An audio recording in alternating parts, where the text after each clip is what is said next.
What's up guys, welcome back. This is Anime Crossover. You'll be watching What If Naruto Was in Black Clover with a Sharingan Part 1. Now let's begin. Chapter 1. It has been quite some time since the 4th Great Ninja War, and Naruto has achieved his dream of becoming Hokage. He now has a son who, although initially disappointing, has grown into a remarkable individual. Naruto's son now has a family of his own, including his daughter Himawari. He was now lying in bed as an elderly man. Naruto reflected with a bittersweet smile on the passing of his beloved wife, who lived a long and fulfilling life until the age of 85. Now, at the age of 110, he finds himself on his final journey, lying on his deathbed. His son, daughter, and grandson stood near his bed, watching him with sadness, aware that his time was coming to an end. Naruto couldn't help but smile, content in the knowledge that he had achieved his goals and enjoyed a fulfilling life. However, there was a confidential matter that he kept to himself. During his younger years, Madara provided assistance with obtaining food and shelter and even celebrated his birthday with him before his passing. How did this occur, you inquire? This occurred when he was expelled from the orphanage. Madara became like a respected elder figure to Naruto. He greatly respected Madara Uchiha and his abilities, but he kept this admiration to himself, fearing judgment and potential harm for aligning with a perceived traitor. It was truly disheartening for him that he was unable to rescue his grandfather from Black Zetsu. He shed a tear, and peacefully closed his eyes, passing away.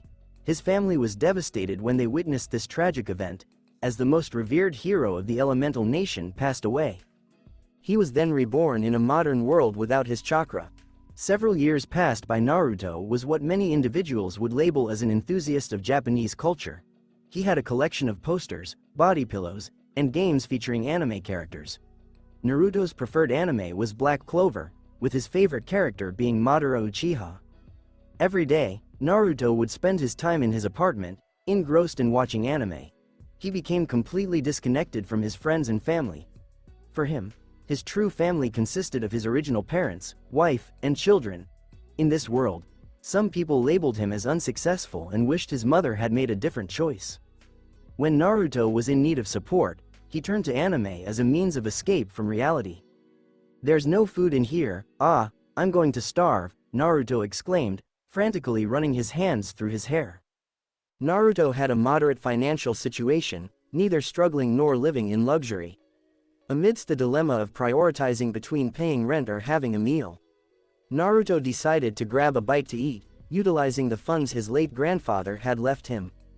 Naruto's grandfather stood out from the rest of his family by providing unwavering support for Naruto in all his endeavors. Naruto's grandfather was a trusted confidant and their bond was unbreakable. The loss of his grandfather left Naruto in a state of profound grief. He considered ending his own life to be reunited with his grandpa, but he couldn't bear to miss out on the latest anime releases, which were truly masterpieces. Naruto drove to the nearest store as he hadn't eaten anything in almost 3 days due to his dedication to watching anime. During his journey, he failed to remain focused and was struck with an immense amount of impact. Suddenly, he found himself in a vast, empty void devoid of any light, sound, or familiar faces. The absence of his beloved anime was particularly disheartening. After a couple of hours, "Looks like we have another one," remarked the man as he approached Naruto. The voice was commanding, causing Naruto to feel the urge to flee. "Where am I?" Naruto asked, his voice filled with uncertainty. "This is the council or the Reincarnation Center," the man said in a composed tone that put Quinn at ease. "Reincarnation? I've seen countless anime about the concept, but why am I here?" Naruto inquired. "You died in a car crash. You were hit by a truck, and since you passed away earlier than anticipated, I am here to grant you 3 wishes, the man stated with a sense of familiarity. "The renowned truck," Naruto murmured to himself. "I believe I understand your intentions. In your past experiences, you expressed a desire to confront Sakura Haruno and Hinata Hyuga if given the opportunity to travel back in time. Is that correct?" the man inquired, casually browsing through what appeared to be documents. "No, wait. I want to be reincarnated in Black Clover for my first wish. I don't want to go back to the elemental nation as this is my chance to start a new adventure for myself," Naruto thought. I want Madara Uchiha's powers as magic, and I want to have elven blood or be a descendant of the elves, Naruto said in one breath. Understood, the man replied. Oh, and could you please recreate my previous look with long hair? If it's too much trouble, then never mind, Naruto said with a mix of excitement and nervousness. Simply proceed through the door and you will find yourself in the desired location. Please keep this conversation confidential. Will my memories be preserved? Naruto asked, hoping that he would receive a negative response. I'm sorry, but that is not a service we offer, the man replied before disappearing completely. He embarked on his anime journey in Black Clover, just like Naruto Uzumaki when he entered the scene. As Naruto opened his eyes, he found himself surrounded by a serene landscape of lush trees and the gentle melody of flowing water in the distance. The air was filled with the soothing sounds of chirping birds, creating a peaceful atmosphere all around. Despite Naruto's repeated attempts, he continued to struggle to stand up, repeatedly falling back down. Ha ha ha ha ha, you should have seen your expression, a familiar voice remarked in Naruto's mind. Unpleasant individual, what is the reason for your presence in my thoughts? Naruto inquired with curiosity. Regarding your magic, yes, I provided you with copy magic, the man stated. Copy magic? Naruto inquired, his confusion evident. Yes, in order to utilize the Sharingan, one must possess the first tomo. Additionally, when an individual casts a spell, it is essential to possess the intention to replicate it. Copying more powerful spells or jutsu will enhance your own abilities. Now, this may be the final conversation we have. What do you mean by, maybe? Naruto inquired, but received no response. When Naruto attempted to rise, he effortlessly regained his footing. As he ventured through the picturesque forest, he stumbled upon a quaint brown cottage. Hello there, young individual. Is there a specific purpose for your visit? A seasoned voice spoke from behind him. No, I happened to stumble upon this while I was out for a walk. I didn't mean to intrude, Naruto said casually. This young individual possesses an exceptional level of mana, surpassing any previous encounters I have had. Their potential for strength in the future is immense. It would be regrettable if their life were to be cut short by the beast creatures, pondered the elderly gentleman. May I inquire about the whereabouts of your guardians? Someone as young as you shouldn't be wandering alone in the forest, he said, gently stroking his white beard. I don't have any. All I remember is waking up an hour ago, then I saw this house, then I met you, Naruto said, attempting to convey a sense of sadness. That is quite unfortunate. How about you stay here until you're old enough? The man said. Are you of an appropriate age? Could you please clarify your statement? Naruto inquired, his confusion evident and his curiosity piqued. This forest, which may have appeared peaceful at first glance, is actually teeming with wild creatures. Currently, you lack the necessary strength to confront one of them. Therefore, I will make the necessary preparations in case you ever encounter one, the man stated, contemplating Naruto's potential future power. I don't know, you seem like you wouldn't be able to train me, Naruto said with a playful tone. Suddenly, he felt a sharp pain in his stomach, followed by a powerful force that knocked him to his knees. Naruto coughed up some spit as he struggled to regain his composure. The first lesson is to always remain vigilant and cautious of your surroundings, the man said as he lifted Naruto from the ground. Are you still awake? Seems like my skills are a bit lacking, the man remarked while patiently waiting for Naruto to regain his strength. Alright, you've had sufficient time to recover. Now, I expect you to complete 200 push-ups, the elderly gentleman instructed, following a brief period of rest for Naruto. Naruto smoothly assumed a push-up position, effortlessly lowering himself and then pushing back up. Despite his young age, his transformed body allowed him to surpass his previous limitations on Earth. Around the 70th push-up, Naruto began to feel the weight in his arms. However, he persevered and managed to complete 5 more push-ups before gracefully descending to the ground. 75 push-ups, quite an accomplishment for someone like you, the old man said, challenging Naruto. His intention was to motivate and push Naruto to become stronger, and it was effective because upon hearing those words, Naruto rose to his feet and resumed his efforts. Despite the strain on his arms, Naruto persevered and completed the remaining 147 push-ups. The old man wore a satisfied expression as he observed Naruto. who lay on the ground, catching his breath. After lying on the ground, Naruto stood up to find the man still present. He motioned for Naruto to come inside his house. Naruto complied and entered to find a simple house adorned with a few pictures on the wall and something cooking on the stove. Who are the individuals featured in these photographs? Naruto inquired, raising the photo in his hand. The individuals captured in the image appeared to be the elderly gentleman and a woman with black hair and green eyes. She possessed a slender physique and exuded a sense of joy in the photograph. It reminded Naruto of his grandfather, Madara Uchiha, during his younger days. Strangely, the old man evoked memories of Naruto's grandparent from a previous lifetime. That right there was my wife. She had the most radiant smile I have ever seen and she truly enhanced my life, the man said as he gazed at Naruto, whose eyes were filled with sorrow and marked by a subtle black circle with a peculiar shape on the lines. What seems to be the issue with your eyes? The man inquired, taken aback by the abrupt transformation in Naruto. Has it already occurred? I didn't anticipate it being triggered by viewing this photo, Naruto pondered, closing his eyes and ceasing to provide mana to his eyes. Perhaps it's related to my expertise, Naruto remarked, gently returning the picture to its original position and directing his attention towards the elderly gentleman. The elderly gentleman had a head of white hair and a face marked by the passage of time, as is common with individuals of his age. However, this man exuded an air of fitness and vitality that caught Naruto's attention. There was no sign of excess weight on his frame. So, you think you're a magician, huh? How about tomorrow I demonstrate the process of casting a spell? Don't worry, you won't need a spellbook for it, the experienced man reassured as he prepared 2 bowls of food. While enjoying their meal, Naruto and the elderly gentleman engaged in a conversation, with the majority of the dialogue being led by the man, as he refrained from disclosing his origins in a different realm. Naruto discovered that the elderly gentleman was named Akira.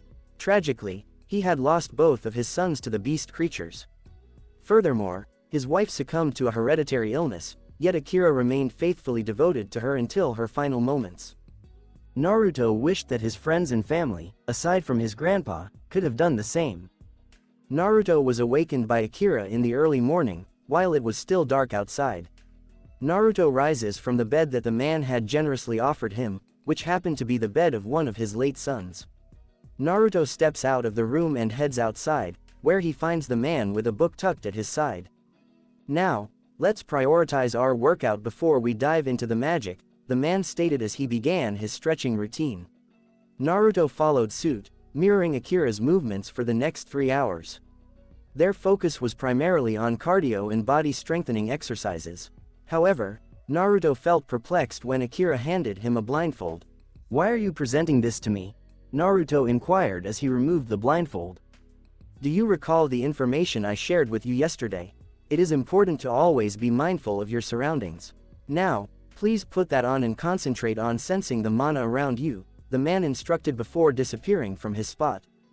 Naruto dons the blindfold and inhales deeply, honing his senses to the world around him. Initially, he detects only feeble traces of mana, but suddenly, just before impact, a substantial surge of mana registers.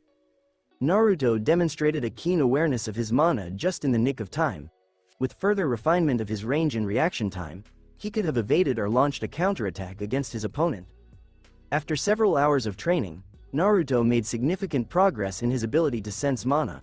While his reaction time improved, it still fell short of the effectiveness he experienced in real battles or specialized reaction speed training. You did an excellent job, the elderly man praised, his smile warm as he observed Naruto's bruised form. Are you going to demonstrate your expertise now? Naruto expressed his impatience as he had been waiting for quite a while and felt that time was being wasted. You seem quite eager, don't you? The elderly gentleman remarked as he begins to focus his mana into his palms. Naruto, with his Sharingan activated, mimics his movement. Naruto discovers the technique of shaping his mana into flames, demonstrating his growing proficiency by concentrating his mana onto his palm. A modest orange flame materializes above his hand. Although he is slightly dissatisfied with its size, Naruto is determined to enhance it through diligent practice. So what is your secret? The old man inquired while examining the flame in Naruto's palm. It's impressive how effortlessly you used that fireball, Naruto said, clearly in awe. Can any element you copy be used, and is it temporary? The man inquired about Naruto's magical abilities with curiosity. I believe so, and I don't think it would be temporary, Naruto stated confidently. Well, let's not worry about this for now. You have a lot of training to do, Akira said. Is there a need for additional training?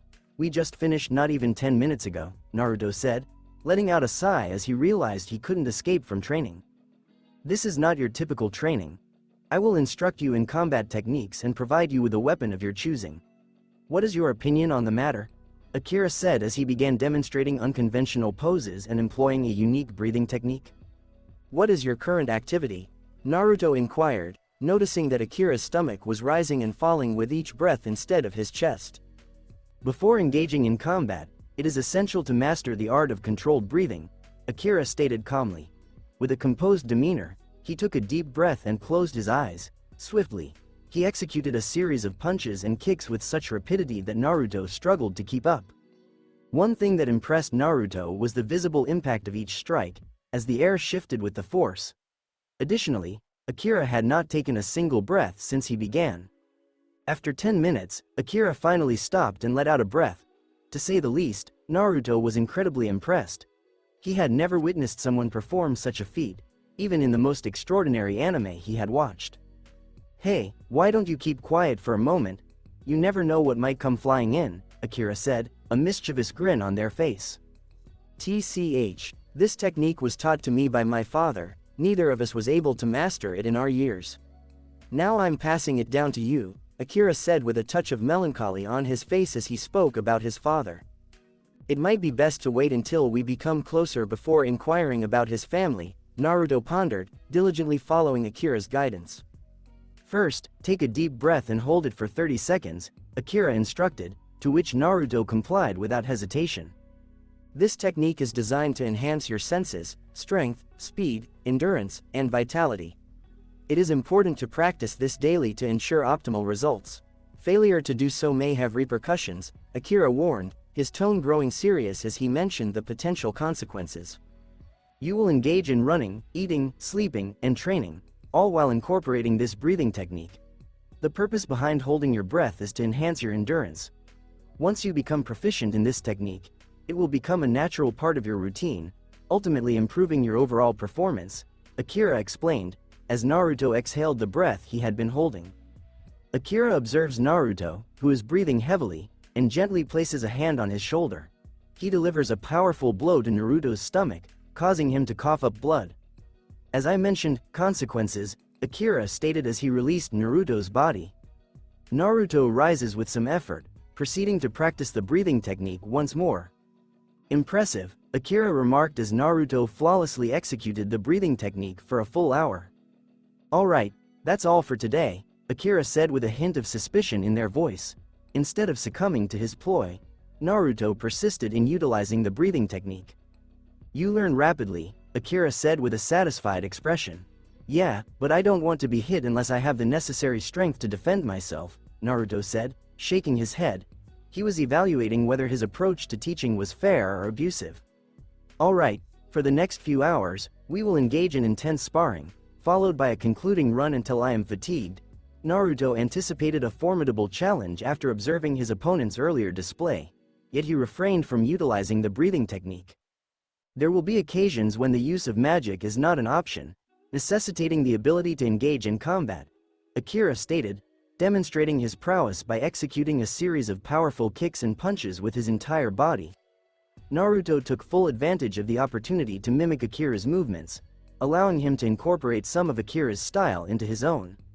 Now, let's get started, Akira exclaims as he charges towards Naruto, who wastes no time in retaliating, fueled by his intense desire for battle.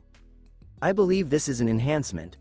Akira's exceptional strength and skill allow him to effortlessly evade Naruto's attack.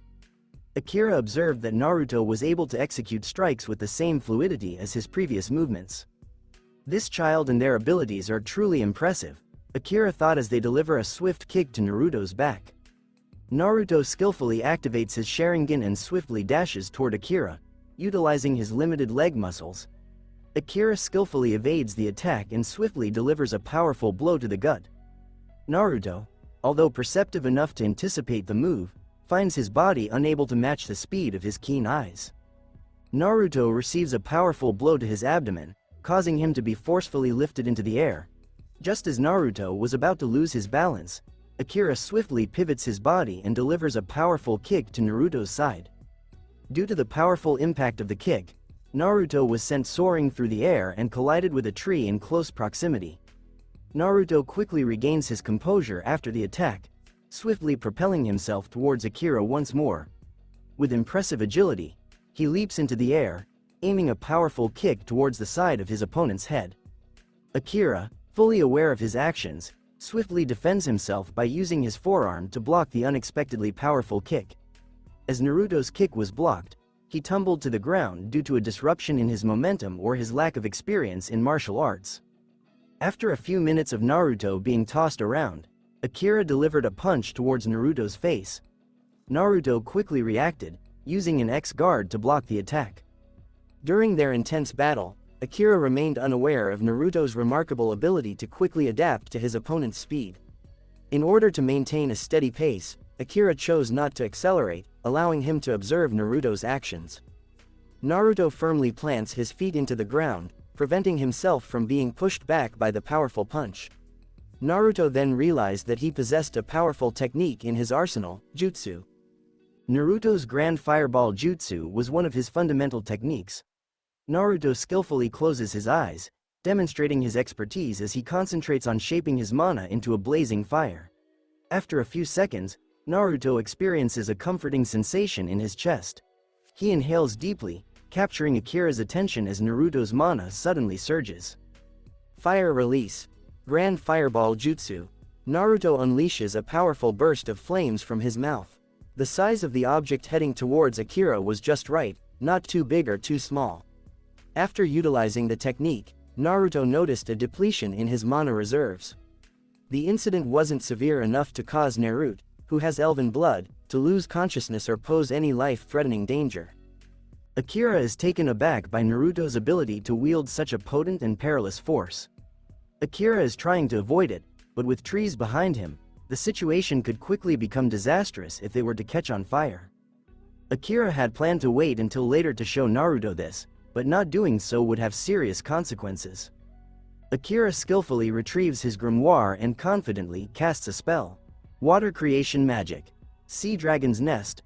A water dome envelops Akira as the fireball dissipates, and Naruto stands there, seemingly unfazed by Akira's expectations. "Is there nothing I can do to impress you?" Akira pouted, feeling like a child, as Naruto remained unchanged even after witnessing his spellcasting. "It doesn't faze him at all that I have the ability to use two elements. Did he know, or has he already seen it?" "No, there's no way. He said that he woke up in the forest, and based on his reaction, it doesn't seem like he's too amused." Akira pondered as he scratched the back of his head, contemplating how he could impress the kid. Was he subject to experimentation and managed to escape, or was he born with the ability to control multiple elements? Naruto thought as he wiped the blood from his mouth. Before Akira could say anything else, Naruto approaches him and gives him a warm hug, reflecting on the challenges that Mars had faced. "Why are you hugging me?" Akira asked, although it reminded him of the times when his children were younger and would embrace him. "I can't fathom the experiences you must have endured to be subjected to experimentation," Naruto said, displaying an uncharacteristic demeanor. "Experimented? I was naturally gifted with two elements," Akira stated, causing Naruto to immediately release his embrace. "This kid's attitude seems to fluctuate quite frequently," Akira mumbled to himself. "What was that?" Naruto inquired, his gaze fixed on Akira. Before he knew it, he collided with a damaged tree. He ceased utilizing the breathing technique, resulting in Akira delivering a powerful punch to his jaw. While Naruto lay in the broken tree, an observer might have mistaken him for being unconscious or in a dire state. However, after a brief moment, a smile graced Naruto's face. Naruto swiftly approached Akira, who had strategically increased his speed, recognizing that Naruto needed a greater challenge to further develop his skills. With lightning speed, moving faster than anyone could follow, instead of focusing on his current location, he was focused on his future destination. Akira was perplexed by Naruto's stationary stance until he noticed that his gaze was fixed on his every move. His head was moving in the direction he was headed, while Naruto's face appeared tense as if he was exerting all his effort to keep up with him. Akira vanishes from Naruto's location, sensing a powerful presence behind him. He manages to partially deflect the blow, but he sustains significant damage from the attack. The rate at which he is improving is truly remarkable. It's fascinating to witness his progress and push his limits. Akira reminded himself that the person in question was just a child, a small smirk forming on his lips. Naruto swiftly regained his composure after the assault, his senses alerting him to a significant surge of mana.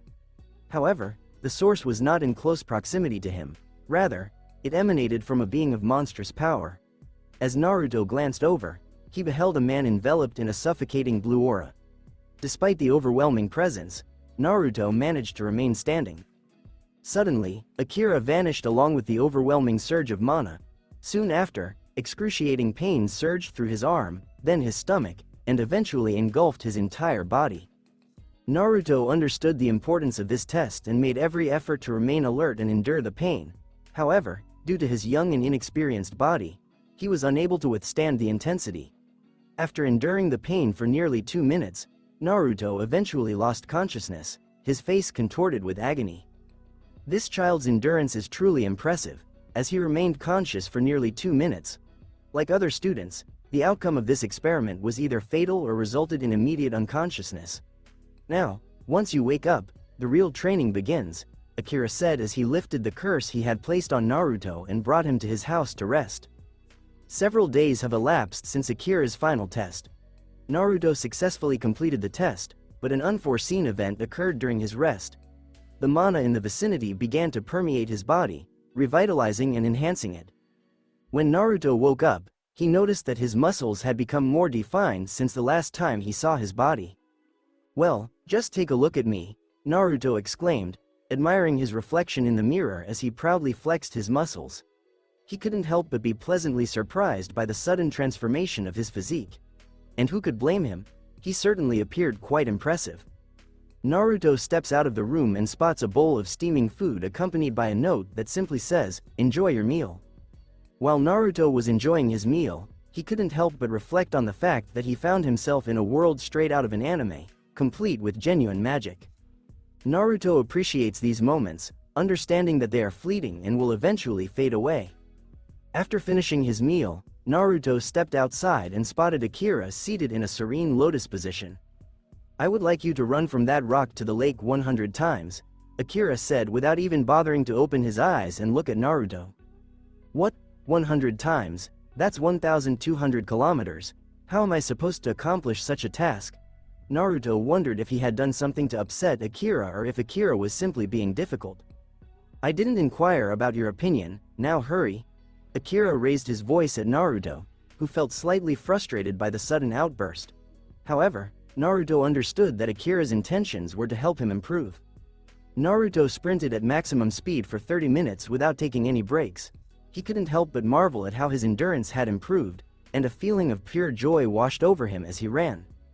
After 2 hours, Naruto began to experience fatigue in his legs and a tightness in his chest. However, he persisted in his running, recognizing the importance of this training opportunity and the potential consequences of missing out on it. After 3 more hours, Naruto completed his task, pushing himself to the limit. Exhausted and drenched in sweat, his legs felt heavy as if carrying a tremendous weight. Upon returning to Akira's location, Naruto noticed that he had remained completely still since their last encounter. Naruto struggled to maintain his balance, making a valiant effort to stand upright. "Give me 1,000 push-ups," Akira said. In Naruto's eyes, he was a crazy person, but Naruto's legs hurt not his arms, so he reluctantly started to do them. Previously, he was only able to complete 53 repetitions before experiencing fatigue in his arms. However, he has now made significant progress and can effortlessly complete 500 repetitions before feeling any strain or exhaustion in his arms. Naruto refused to quit, refusing to display any signs of weakness. Despite the excruciating pain in his arms, he pressed on, determined to achieve his ultimate ambition of becoming the most formidable.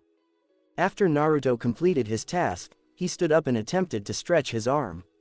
However, even the slightest movement caused spasms in his chest and arms. Despite the discomfort, Naruto couldn't help but smile, knowing that he was making progress towards becoming stronger. "Give me 1,000 sit-ups," Akira said stoically, though inwardly he couldn't help but be impressed by Naruto's transformation and his ability to follow through on his words. Naruto's body was protesting, begging him to cease, but he remained fixated on his pursuit of strength and the exhilaration of combat. After approximately 2 hours, Naruto completed his sit-ups. One important aspect he consistently incorporated was the breathing technique, which he practiced until it became instinctive. Naruto has made significant progress in mastering this technique, surpassing the achievements of anyone else who attempted it. Akira finally rises from his position and opens his eyes to find Naruto covered in perspiration, accompanied by the subtle motions of his body. "Now, for the final 2 components of your training today, we will delve into enhancing your comprehension of mana, allowing you to attain a more profound and comprehensive understanding. I noticed that if you had better control, you could have used less mana and still created a larger fireball that would have caused more damage," Akira said, motioning for Naruto to sit. "It is important to have a deep understanding of the energy that surrounds you and to harness it for your own use. Once you understand it, master it and hold onto it tightly," Akira said as he circled around Naruto, correcting his posture. Naruto starts to concentrate on the mana surrounding him, sensing a surge of power as it flows into his body. A radiant white aura envelops Naruto's young form, steadily expanding in both size and strength. Naruto was determined to master the art of controlling such a vast amount of mana, refusing to let any obstacles deter him from achieving his goal. In a hidden hideout or cavern, a man with a distinct appearance was administering a substance to a restrained individual. As a result, the person started undergoing a peculiar metamorphosis, although the process was hindered by the absence of natural light. He detected a significant concentration of mana in the far distance, indicating its source was likely the forest, where he typically left his creations. "I have discovered a new test subject with potential, although their mana abilities are still in the early stages of development. Please be patient. I have a strong sense that this will be my most impressive creation, but they will not surrender easily, so I must assemble my forces," the man said with an ominous chuckle. Mastering his mana was a challenging endeavor, reminiscent of learning to ride a bike without any guidance. The instructions provided by Akira were somewhat vague, leaving him feeling a bit disoriented. Nevertheless, he was determined to make the most of the situation and forge ahead. Picture yourself channeling all of your energy into a ball and maintaining control over it until you are confident it will remain stable. Once you've completed that, ensure that your mana flows continuously throughout your body, always shining brightly, never dimming. Once you've completed that, you'll be stronger than ever, Akira said, providing Naruto with improved guidance and a touch of encouragement. Naruto maintained a focused demeanor, his eyes shut tight, delving into the depths of his being to gain a profound insight into his true nature and the potent energy that resided within him. Upon hearing those words, Naruto took a deep breath and the surroundings transformed into a pristine white. As he opened his eyes, he experienced the sensation of being immersed in a vast ocean of mana, its currents flowing with unrestrained power. Naruto takes a deep breath, as he begins to channel the mana into a ball the size of a basketball. It proves to be quite challenging for Naruto, as he attempts to control such a vast amount of mana all at once. This is his first attempt at something of this nature, making it even more demanding. Naruto skillfully placed a substantial amount into the ball, yet found himself unable to fully harness its power. Determined to improve his mana control, he resolved to return and subdue it at a later time. He skillfully guided the ball, channeling its energy through his body with precision and control. From an observer's perspective, Akira noticed a shift in the atmosphere as a significant amount of energy began to gather and course through his entire being. He could still sense the untamed and unrestrained energy, but he understood that if Naruto could harness and regulate this level of power, it wouldn't pose a challenge once he becomes proficient in mana control. Upon awakening, Naruto immediately sensed a remarkable improvement in his physical condition. The exhaustion that had plagued him vanished, replaced by a newfound strength. Grateful to himself and Akira for their efforts, Naruto was determined to continue honing his mana control until he achieved complete mastery, thereby unlocking even greater power. It has been a few weeks since Akira began training Naruto rigorously, and the results have been undeniably impressive. Naruto's progress has been remarkable, displaying a seemingly boundless talent. Akira is astounded by Naruto's exceptional ability to adapt. During that period, Akira and Naruto refrained from engaging in any sparring sessions. Akira's focus was on shaping Naruto's physique to maximize speed and endurance, enabling him to withstand powerful blows. Naruto and Akira were both startled to see that after each day of training, Naruto would be fully fine the following day, with no weariness. Akira believed that he had a quicker healing capacity than others, but he suspected otherwise.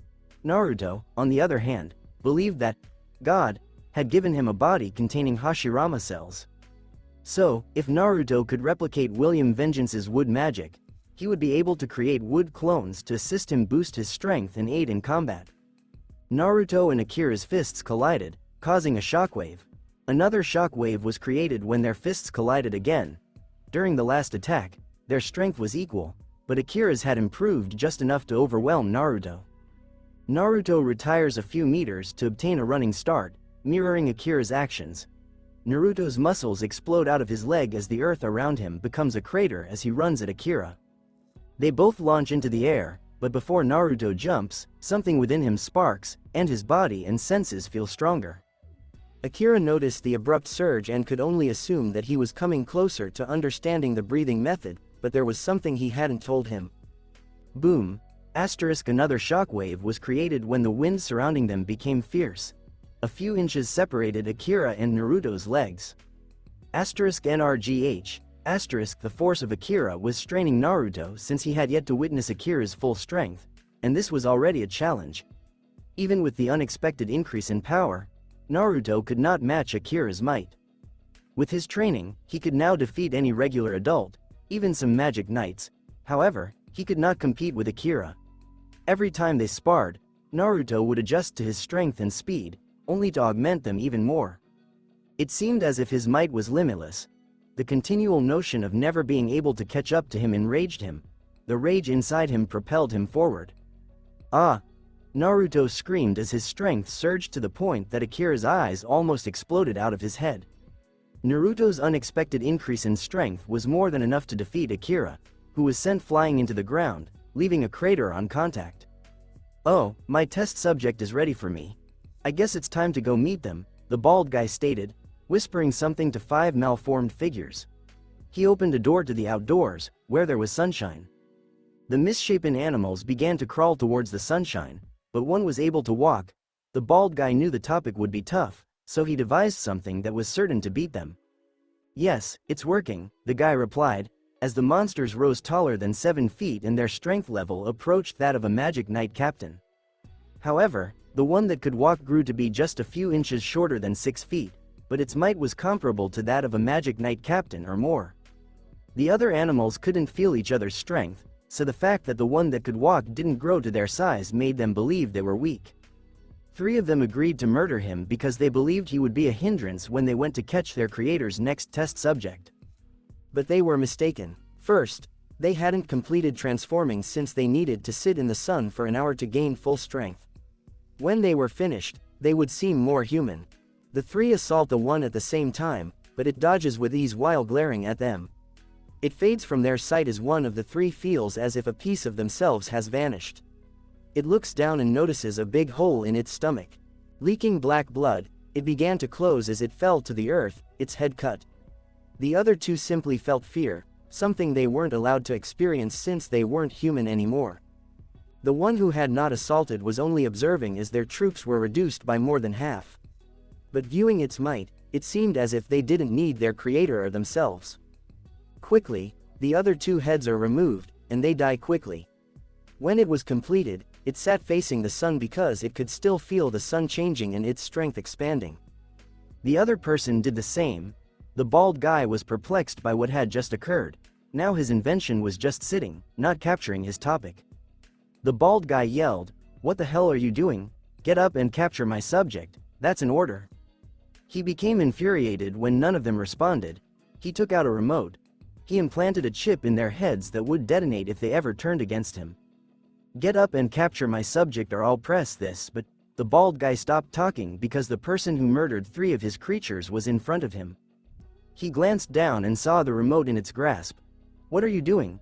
Give that back, that's an order," the guy said. When he stated, "That's an order," he forced them to comply with anything he ordered. The bald guy was terrified since the other person did not respond. Sweat began to drop from his brow as it began to pool, then he felt a hand clutch his neck. He strained to break away from its grip, but it was futile. He punched it in the face, but it didn't respond. Following then, it snapped the bald man's neck and sat back down in front of the sun. "What the hell happened to your eyes, again?" Akira inquired, now seeing Naruto's crimson eyes with 2 commas instead of 1.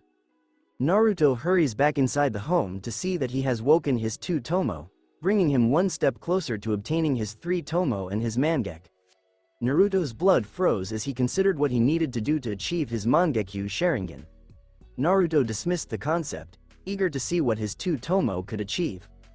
Naruto never duplicated Akira's water magic since he didn't want to concentrate on too many things at once. Timeskip: it was early afternoon, and Akira and Naruto would take an hour off, but Naruto would use his time meditating to acquire greater control over his mana. Naruto was back in the white space. In the short weeks he had been practicing, he had taken a piece of the wild and uncontrolled magic and formed it into a ball before allowing it to flow through his flow with the rest of the control mana. Naruto was on the point of fully conquering his mana. After that, he concentrated on his magic and aura. The procedure takes just about an hour to complete, so he didn't have time to waste. Naruto wasn't sure why, but he felt a horrible sensation out of nowhere. He couldn't feel anything around them, so he dismissed it. Those boys were still sitting in the sun, and their bodies started to transform. The person who took out the 3 had long blonde hair, blue eyes, light complexion, a slim build, and was dressed in a black top and blue shorts. She was a gorgeous girl before being abducted and experimented on. Next to her stood a boy with black hair, brown eyes, a slender figure, tanned complexion, and a black shirt with blue leggings. After an hour of sitting in the sun, they stood up and began going towards their mana signatures. It was a lengthy journey, but they felt compelled to complete their mission of apprehending or murdering the target. "So sis, what are we going to do now? Are we going to that person with the high mana?" Jack said. Before he and his sister were taken, he went by the name Jack. When they saw the light, their memories as humans returned, and they executed the guy who had done this to them. "What else can we do? We might be able to get them to join us and take over this lame world," Anna stated as they strolled through the woodland. Jack was adopted by Anna's parents, and as they grew up together, it became clear that they were not blood relatives, but this didn't detract from the closeness they formed over time. Jack was a timid youngster with strangers. He only spoke to his family and those he believed were cool. Anna was more pleasant, yet she enjoyed looking at the sun. The sunset was the most gorgeous sight she had ever seen. One day, when she was watching the sunset, Jack saw the view and fell in love. They had been watching the sunset since then till they were taken from that very location. The bald guy injected something into Jack's neck, and he died instantaneously, leaving Anna to cope with him alone. Anna hadn't gotten her grimoire yet, even though she was 15, and it wouldn't be for another week. But she still knew a few basic water charms. "Who are you, and what did you do to my brother?" Anna said, disguising her uneasiness. "Oh, so your brother and sister? Makes it all the better," the bald guy remarked, smiling. "You sick bastard," Anna said as she generated water from her palms. Water magic. Water ball. A spinning ball of water sprang from her palms, taking the bald guy off guard. Though he had been monitoring them, he had previously seen her perform magic, and the prospect of doing such a spell without a grimoire thrilled him. The water rushed too quickly as it smashed into the bald man's stomach. He leapt several meters into the air as she balled her fist and swung downward, forming a massive arm of water. Water creation magic. Hammer fist.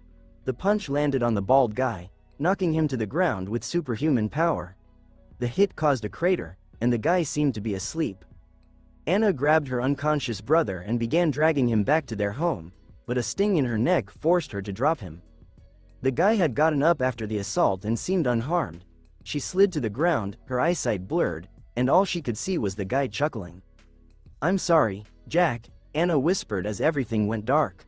Anna and her brother were placed in capsules filled with a green liquid that was sometimes mixed with a black liquid, which altered their bodies. They were ultimately released from the capsules, and when she saw the daylight, she realized what had happened to them and murdered the bald guy so he could never do it again. They already had their magic, but now they have a second one, sun magic. And they determined that they required the light because if they remained without for too long, they would revert back to the little deformed animals from before. I want to see Mom and Dad again, I miss them.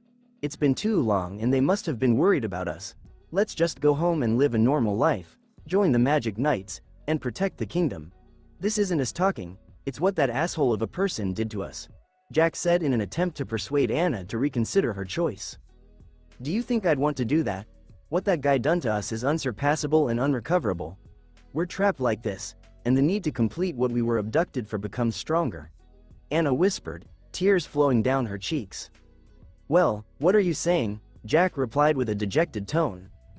The only way out of this hell is death, and that seems like the best way, Anna stated in a mournful tone.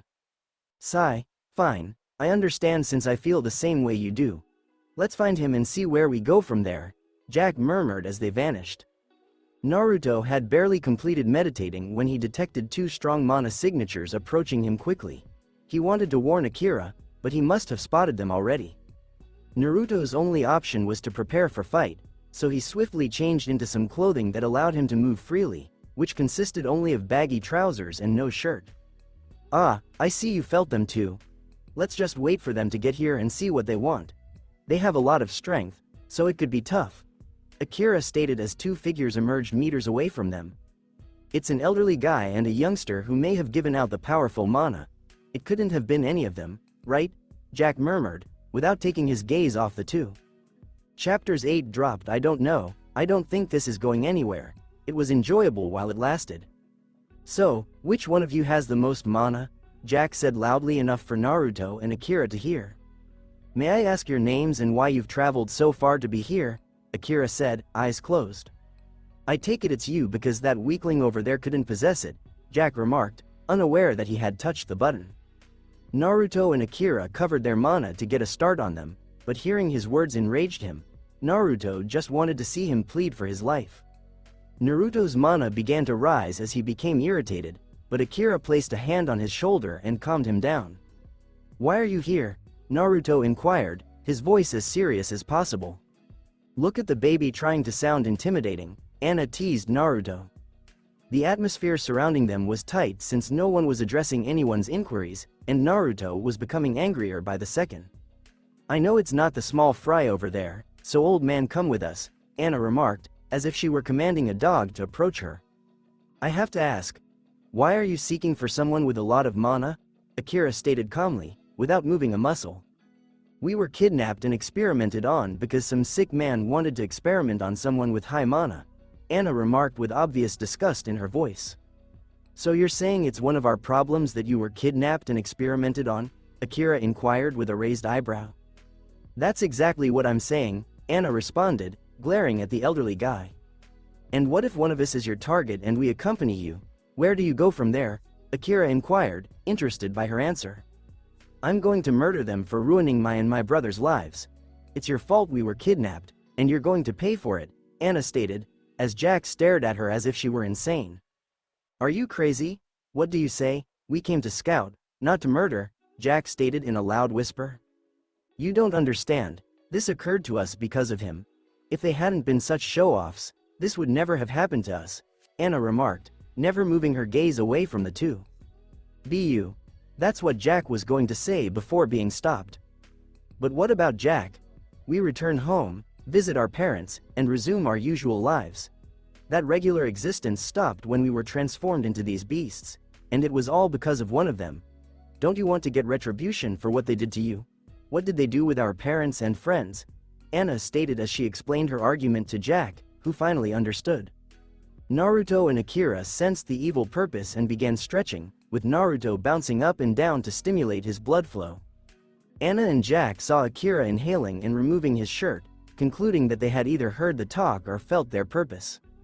Jack, you take care of the kid, I got the old man, Anna remarked as Jack ran toward Naruto as soon as she finished, but that's precisely what Akira intended.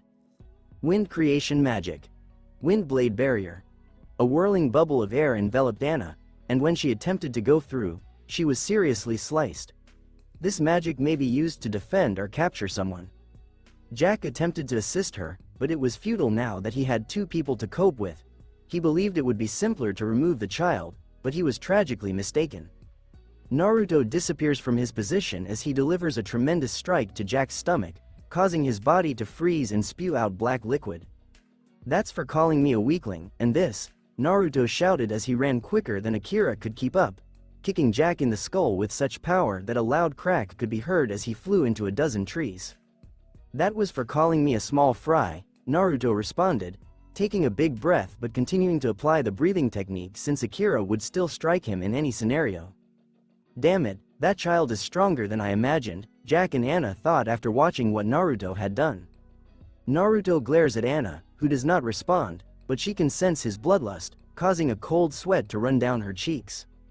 "Now, you must not kill him before I have my turn," Akira stated, disappearing from his position and appearing in front of Jack, who was utilizing the time to repair his broken neck. "Wait, what did he just say?" Jack pondered before being seized by the hair and dragged to his feet. "Now, I'll give you 3 options. Option number 1 is to continue fighting my student," Akira continued, his eyes still closed. "That's his student? Then what kind of monster is he?" Jack wondered, closing his eyes and staring at the guy. "Option 2, you fight me," Akira continued, his voice rising with enthusiasm as he stated option 3. "Finally, option 3, you fight both of us," Akira added, confusing Jack and Anna. "I like option 3, Naruto said, and Akira agreed. "I didn't even get to choose an option," Jack remarked as a knee landed on his stomach with incredible power. The impact was so strong that Jack's legs gave way, but before he could fall, he was kicked in the back and fell a few feet from Naruto. Naruto's face revealed an ugly and vicious smile as he discovered his target. Naruto strikes Jack in the chin, causing him to fly up a few meters, but before he can land, Akira appears above him and does a somersault kick. Jack flies right into the earth, causing a crater with the impact. Naruto and Akira watch Jack regenerate and get back up. Naruto hits Jack in the nose, causing him to fall back somewhat, but Akira kicks him in the back to keep him balanced. Naruto hits him in the face, followed by a kick from Akira. Naruto then hits Jack in the belly before kicking him in the chest. Jack tried to block, but the strikes came in too quickly, and the grins on their faces irritated Jack. His mana began to rise due to frustration. Naruto and Akira sensed a magic battle approaching, so they boosted their strength and landed a couple more strikes before backing off. Jack was healing slowly since he had used a lot of mana to fix his fractured neck and damaged ribs. Jack stares at Naruto and Akira with contempt before turning to his sister, who was able to witness his beating. Jack yells as balls of fire emerge from his torso. Naruto and Akira easily dodged them because a strong orange hue surrounded Jack, who seemed to be prepared to battle. Naruto and Akira developed their own mana skins. Naruto was covered in a white glow, while Akira did not time himself. He didn't feel like he needed it in this battle. Naruto ignored him, as the 3 of them stared intensely at each other, waiting for the other to move. "Wait, this sounds too familiar." A blonde girl and a black hair boy were abducted by a scientist and experimented on, and now they want to get vengeance on the person who brought them such anguish. It's no surprise that androids .17 and .18 from Dragon Ball Z would be here, Naruto reasoned after investigating the matter more. "I will kill you," Jack said, as the temperature in the area started to climb. "Kill you say?" Naruto inquired, his expression tinged with doubt. Jack sprints for Naruto, who is astonished by his speed, but this will cause him to awaken Sharingan. Jack hits Naruto in the face, who ducks down and uppercuts Jack. Jack recovers fast and kicks at Naruto's head. Naruto believed his punch would send him flying back a few meters, but he forgot one thing. Never underestimate your opponent. Naruto was quick enough to block with his forearm, although he sustained considerable damage. While Naruto was preoccupied with that, Jack created an orange ball and fired it toward Naruto's stomach. Naruto felt the heat from the strike, which left a burn mark on his body. Naruto believed the assault was ended until the ball burst and flung him into a tree, leaving burn scars all over his body. "Okay, it doesn't feel like fire magic," Naruto thought to himself as he felt his discomfort fade. Looks like I killed that weakling over there. Now it's your turn, old man, Jack stated, attempting to do to Akira what he had done to Naruto before. But Akira vanished because he knew something horrible was about to happen. Did I startle you so much that you felt the need to flee like a coward? Jack remarked, sensing an overwhelming presence of fear. Naruto rose to his feet, his eyes concealed and emanating an ominous presence. There was a distinct air of professionalism about him, evident in the way his gaze shifted when he glanced up. Previously, they were black, but now they have transformed into a vibrant shade of red. Well, it seems someone has returned, Jack said before his mouth was suddenly filled with a dark substance. Jack glanced down and noticed a petite figure with its fist pressed against his stomach. Jack clenched his teeth in frustration as he attempted to strike Naruto, who effortlessly caught his hand and applied pressure. Jack emitted a cry of agony as the sound of his hand bones fracturing became audible. Anna, however, could only observe as she found herself confined within the barrier. Naruto skillfully incapacitated Jack by swiftly crushing his hand, leaving both Jack and Anna bewildered. Meanwhile, Akira executed a well-timed leg sweep, causing Jack to lose his balance and fall to the ground. Fire release. Grand Fireball Jutsu. Jack was unable to evade the attack in time as a blazing orange ball of fire hurtled towards him. The screams were a source of satisfaction for Naruto, while Anna looked on in horror and Akira remained unfazed. Jack, Anna whispered as she witnessed her brother's lifeless form fall to the ground. Naruto ignored Jack and shifted his attention to Anna, who was clearly in distress. As Naruto approached Anna, Jack cunningly feigned death, secretly harnessing the last remnants of his power to eliminate Naruto. Anna could tell what Jack was doing because she had observed him doing it previously. Jack obtained his grimoire ahead of Anna, but he was hesitant to participate in the Magic Night exams without her. One day, they encountered a formidable plant monster that surpassed their combined strength. Despite Jack's proficiency in poison magic, it still offered certain benefits. During the intense battle, Anna sustained a severe blow, causing a surge of emotions to overwhelm him. In the midst of the chaos, the pages in his grimoire swiftly turned, revealing a new incantation. Expert Poison Creation Magic, Wolf's Claw. A wolf made of poison clouds formed behind him, emitting a fierce howl before swiftly slashing the plant monster, causing it to decompose in a matter of seconds. Anna witnessed the entire incident and convinced him to make a solemn commitment to only utilize that particular skill for training purposes or in cases of extreme urgency. Despite not having his grimoire, he displayed a strong familiarity with the spell as he cast it, directing it towards Naruto's back. Naruto was unable to evade the attack due to its incredible speed, leaving him with insufficient time to react. However, a savior emerged in the form of Akira, who swiftly intervened and shielded Naruto from the impending attack. Akira's chest was marked by 4 deep, purple wounds inflicted by the wolf's claws. Jack managed to tend to his injuries as he hobbled towards the barrier where Anna was trapped. "Hey, now, don't you go giving up on me," Naruto said as he hurried to catch Akira's unsteady body. "You were an exceptional student, surpassing all others I have taught. The past few weeks have been truly remarkable, leaving a lasting impact on my life. Farewell, Naruto," Akira uttered with his final breath. In a moment of deep sorrow, Naruto gently cradled Akira's lifeless form, carefully finding a safe place to protect it from harm. The protective barrier surrounding Anna vanished as Akira's mana dissipated, leaving him to face the person responsible for Akira's demise. Those who sought conflict without any provocation from him. Naruto activated his heightened visual ability as he swiftly moved towards Anna and Jack. "Jack, please take a moment to rest and replenish your mana so that you can effectively heal," Anna advised, assisting Jack in finding a seat. Jack was given only a few minutes, as that was the time Naruto needed to grieve. When Anna witnessed Naruto sprinting towards them with incredible velocity, she swiftly erected a water barrier to prevent his entry.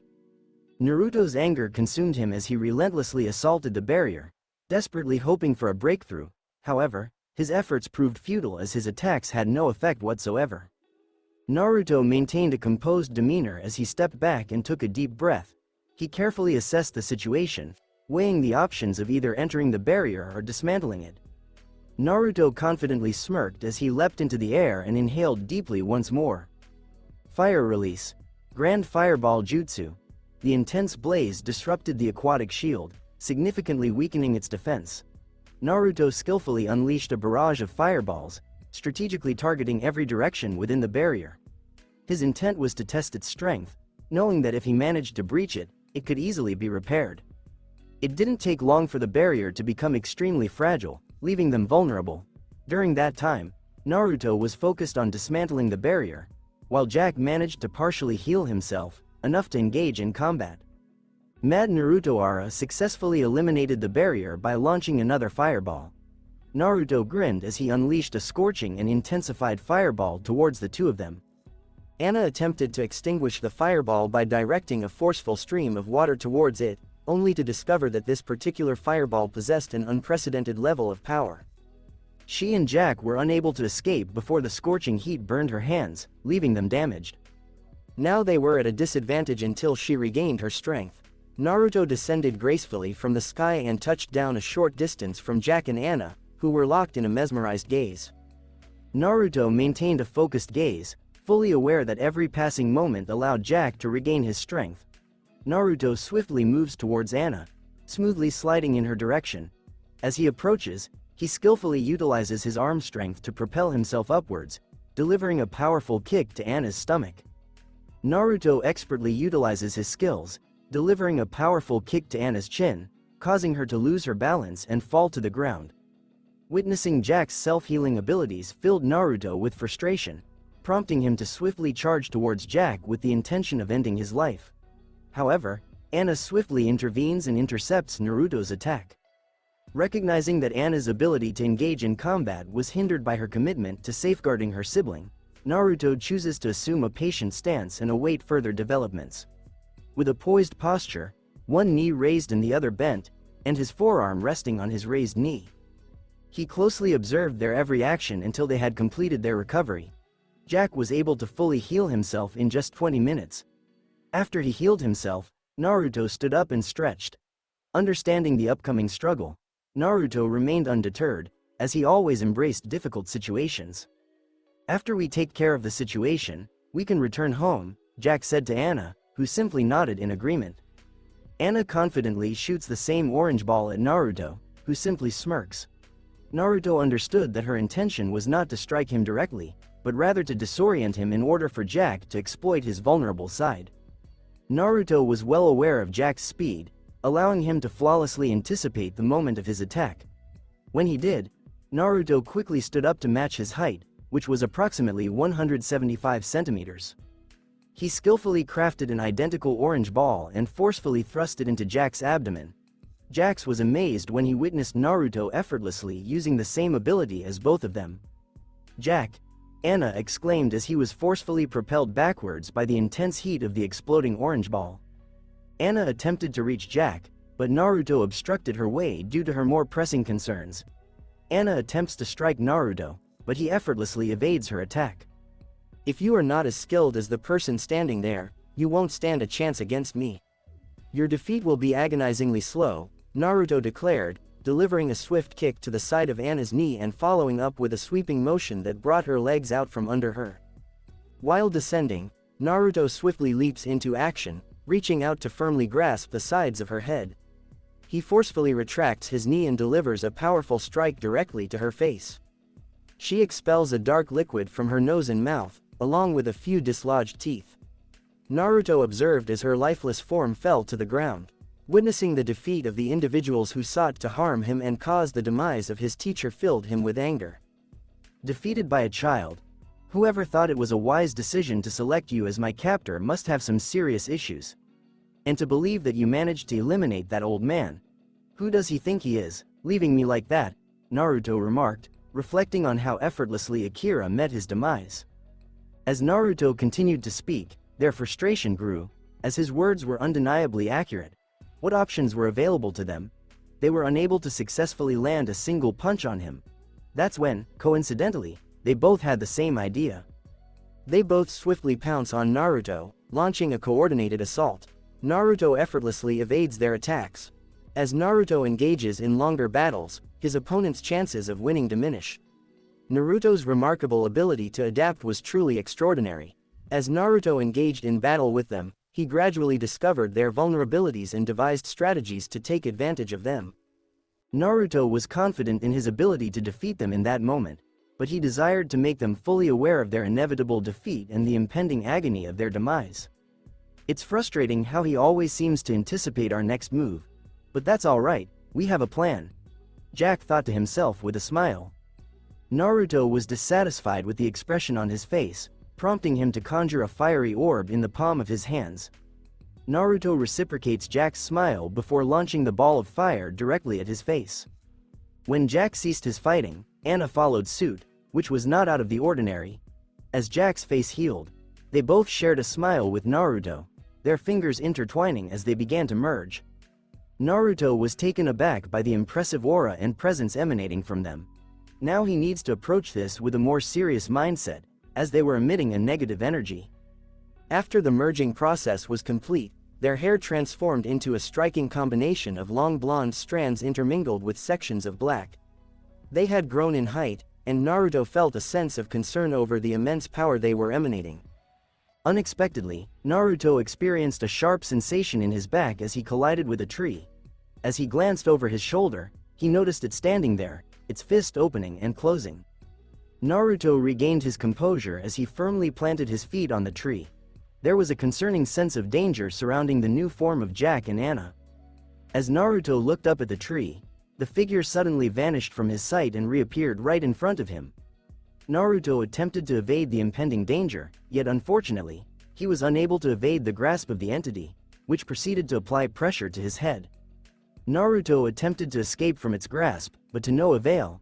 Then Naruto comes up with a brilliant idea. Fire release. Grand Fireball Jutsu. An impressive display of power is unleashed as the attack makes direct contact, resulting in a massive burst of flames from his mouth.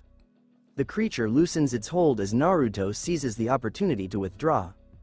After the smoke dissipated, Naruto observed that the attack had minimal impact on the target. Only the clothes were damaged. Once more, it vanished and then materialized right in front of Naruto, delivering a powerful uppercut that struck him. During the altercation, the individual delivered a powerful blow to Naruto's side while they were airborne. Naruto was launched through the air, crashing into a series of trees and enduring the painful fracture of 3 ribs. However, their recovery was remarkably swift due to his exceptional healing prowess. You were unable to defeat both of us.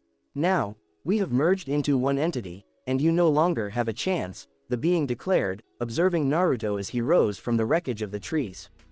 Silent, are you? Quite chatty just moments ago. Now that we have merged, we shall be known as Arata, it remarked, exuding an even stronger noxious presence. You and that old man will meet your demise because you were too feeble to defeat us, Arata said with a laugh as he mentioned Akira. Weak? I absolutely relish hearing that word, Naruto remarked, his eyes concealed as a powerful black aura enveloped him. The atmosphere of demise enveloped the forest as Naruto glanced at Arata, who appeared unfazed. Driven by a fierce determination, Naruto's vision became consumed by a fiery rage as his body instinctively sprang into action. He displayed exceptional speed, strength, and precision during his attacks. You may have improved your skills, but they are still insufficient to defeat me, Arata declared confidently, delivering a powerful punch to Naruto's face. Naruto skillfully absorbed the impact, maintaining his composure as he turned his head to meet his opponent's gaze, even with their fists still pressed against his face. Naruto was solely focused on taking lives. Naruto's overwhelming anger propelled him to the brink, while those responsible for his teacher's death cruelly reveled in their amusement. Naruto swiftly moves towards them with incredible speed, enveloping his hands in fiery energy. Once he was near, he delivered a forceful blow to Arata's abdomen. While Arata was writhing in pain, Naruto forcefully dug his fingers into Arata's sides, tearing it apart and subjecting it to intense heat until his fingers melted. The scream it let sounded like music to his ears as he desired its demise to be prolonged and agonizing, and thanks to its regeneration, Naruto's wish would be fulfilled. You will regret this, Arata said through gritted teeth as its wounds began to mend. You know, you speak quite extensively for someone who received assistance. And, your choice of language is rather unpleasant, perhaps it's time to reconsider its necessity, Naruto remarked before vanishing from Arata's view once more. Arata witnessed Naruto's disappearance, only to be met with Naruto's swift evasion and a powerful strike to its stomach. Then Naruto skillfully maneuvered his leg behind Arata, swiftly bringing him down to the ground with a force that would incapacitate an ordinary individual. Naruto skillfully immobilized Arata, confidently perched on its chest. Naruto proceeded to insert his hand into the creature's mouth and forcefully extracted its tongue. "Look at you. Overpowered by a mere child," Naruto said confidently, showcasing his mastery by conjuring a brilliant flame on his fingertip. He carefully applied the flame to its tongue and observed as it created a hole. As Arata cried out in agony, all it could perceive was a sadistic creature reveling in torment. With great precision, Naruto forcefully removed the tongue as the hole began to heal. As he forcefully removed it, the dark liquid splattered across his face. "You will come to regret that," Naruto warned, rising to his feet and taking a few steps back. The last time he used his fireballs, they had minimal impact. Now he simply needs to determine the optimal amount of power to apply. Naruto skillfully unleashed a series of fireballs, gradually increasing their intensity, all in pursuit of finding the perfect balance between effectiveness and avoiding fatal damage. That was until Arata emitted a piercing scream after the 29th fireball. Naruto paused to assess the destruction, his complexion darkened, and a putrid scent filled the air. He could sense the distress it was experiencing, evident from the significant amount of mana he was channeling to expedite its healing process. "Jack, I've reached my limit. I can't continue like this. If I had known he was a sadist, I would have never challenged him," Anna said to Jack in their mind. Now that they have merged, they have become a single entity, yet they are still able to communicate with one another. "Anna, please be patient. It won't be long until he exhausts his mana. He must be running low on mana right now from casting so many fireballs," Jack said to Anna, trying to reassure her. "You're probably thinking, he'll run out of mana soon, right? But let me show you something," Naruto said confidently as he continued to effortlessly throw fireballs at them for 10 minutes straight. "This situation seems to be ongoing, as we unfortunately caused harm to his teacher and then displayed a lack of empathy towards him." Anna spoke in a subdued tone, as if she had reached her breaking point, emphasizing that the blame lies with us, not him. "Anna, keep going, don't lose hope, think about mom and dad, when we see them again," Jack said before he heard something that sounded promising. "I'll offer you a complimentary opportunity to retaliate against my fire attack, alright?" Naruto stated as he prepared to engage them once more. "Jack, this is a great opportunity. I'll use my water spell," Anna said with a sense of satisfaction, grateful that this inexperienced child had provided them with an opportunity to survive. Naruto readied a fireball while Anna prepared a water spell. Anna cast her water spell with precision, while Naruto swiftly activated his Sharingan and effortlessly replicated it, a confident smile gracing his face. If someone were to see it, they might describe him as a truly sinister figure. Wait, why would he offer us an opportunity to strike him? Is he simply confident or lacking intelligence? Jack pondered quietly, then he discovered that he possessed the same magical abilities as them. "Wait, Anna, please reconsider," Jack pleaded with Anna as he unleashed her water spell, only to have it swiftly countered by Naruto. After the smoke dissipated, Naruto stood there confidently, wearing a broad smile and remaining perfectly still as he absorbed the influx of information. "What, afraid of my attack? It's no surprise that someone like you would have to rely on underhanded tactics," Anna said with a laugh, believing she had intimidated Naruto. However, Naruto simply stared directly into her eyes and asked, "How long do you think you can hold your breath?" Once more, Naruto vanishes, leaving them completely immobilized in an instant. As Jack expressed his frustration with Anna's actions, she remained on the ground. Naruto quietly materializes behind Arata, his palm poised in a professional manner. Naruto then allows droplets of water to fall on its face with a random rhythm. Naruto understood that this wasn't a pleasant experience, but he was curious to witness their emotional breaking point. If water droplets were continuously falling on his face and he was unable to prevent it, it could have driven him to the brink of madness. It was inevitable that they would reach their breaking point. Arata was attempting to escape from the ceaseless droplets of water, but there seemed to be no escape. It was subjected to a prolonged and agonizing ordeal. After some time, Naruto grew tired and opted to return to physical exertion. Naruto picked up a nearby stick and carefully stowed it away. "I want to hear you scream," Naruto said with a sinister smile, breaking one of its fingers as it let out a cry of agony. All 10 fingers, fractured and contorted in peculiar manners. Just when they thought it was finished, Naruto produced the stick he had found and forcefully removed its fingernails. Even with their fingers broken, the pain would not simply disappear. All 10 fingernails were torn off and all 10 fingers were broken. Naruto patiently waited until its fingers were healed and diligently repeated the process for half an hour. Arata's gaze lacked vitality and emotion, while its body remained still and unaffected by pain. Naruto had thoroughly defeated them, reducing them to mere shells of their former selves. Naruto confidently spits on them, unleashing a powerful fireball to obliterate that thing. After Naruto completed his task, he experienced a profound sense of emptiness due to his lack of companionship. He stood there, his fist tightly clenched, until he drew blood, reflecting on the precious few weeks he had spent with Akira. Feeling the pain in his chest and mourning the loss of his teacher and someone he considered a grandfather, something inside him was triggered. His eyes glowed a bright red and another comma appeared alongside the two. "Don't tell me you're crying because you feel guilty," a familiar voice called out from behind him. Naruto glanced behind him and noticed Akira standing there, a smile adorning his face. "I thought you were gone, old man," Naruto said, his voice filled with a mix of relief and emotion as he wiped away the tears streaming down his face. "It's going to require a greater effort. However, I can't help but notice the ever-changing nature of your eyes," Akira playfully remarked to Naruto as he deactivated his Sharingan. "But what happened? You had no pulse," Naruto inquired, approaching Akira. "I knew that my passing would motivate you to excel. Now, take a break and nourish yourself. You need to rest as you have training tomorrow," Akira said warmly as Naruto entered the house. The smile on his face vanished as he observed the injuries on his body. He simply sighed and continued on. Timing wasn't ideal for discussing it with Naruto. Several years passed by. A figure with long hair, a bloody katana, and tears streaming down his face stood in the rain as thunder loudly cracked. An individual lying in a pool of blood, displaying distinct discoloration and a noticeable bloodstain in the vicinity of their chest. Despite the unfortunate circumstances of his demise, the man departed this world with a contented expression, finding solace in his final moments. "Oh, come on, why did you inform me so late? If only you had mentioned it earlier, we could have taken some action to prevent this," the individual exclaimed, their eyes filled with intense anger.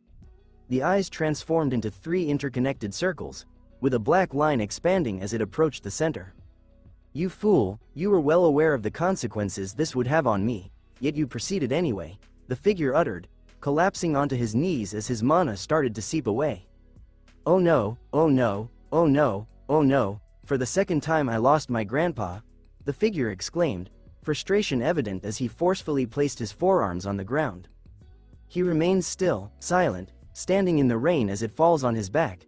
He sat up and knelt with a focused expression, his eyes wide and his mouth slightly ajar.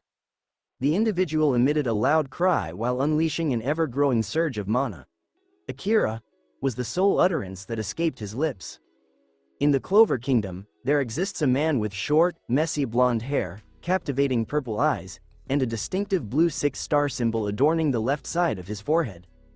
He wears a coordinated outfit with matching colors and patterns. This white shirt features a high collar adorned with elegant black fur at the end. The circumference of the shirt is embellished with intricate gold and purple-colored designs, adding a touch of sophistication.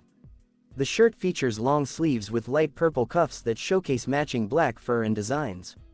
Gold ring-shaped ornaments adorn both the upper and lower parts of each sleeve. The brown pants are nicely paired with high boots of a similar color, featuring black fur collars. In addition, he dons a lengthy red robe that envelops his entire form. The robe's torso section is adorned with a stylish white fur. He adorns himself with a gold necklace and a few medals, adding a touch of elegance to his attire.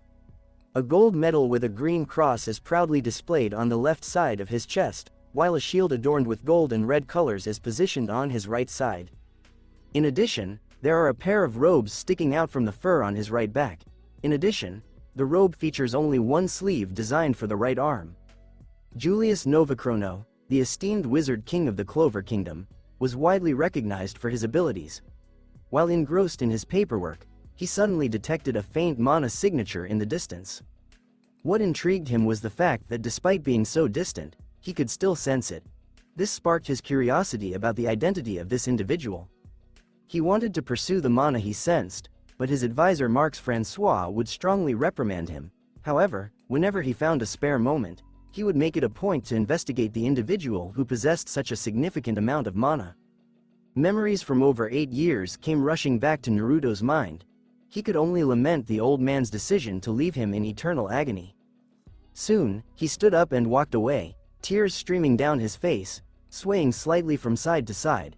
As he strolled aimlessly, a conversation from a few hours ago suddenly resurfaced in his mind.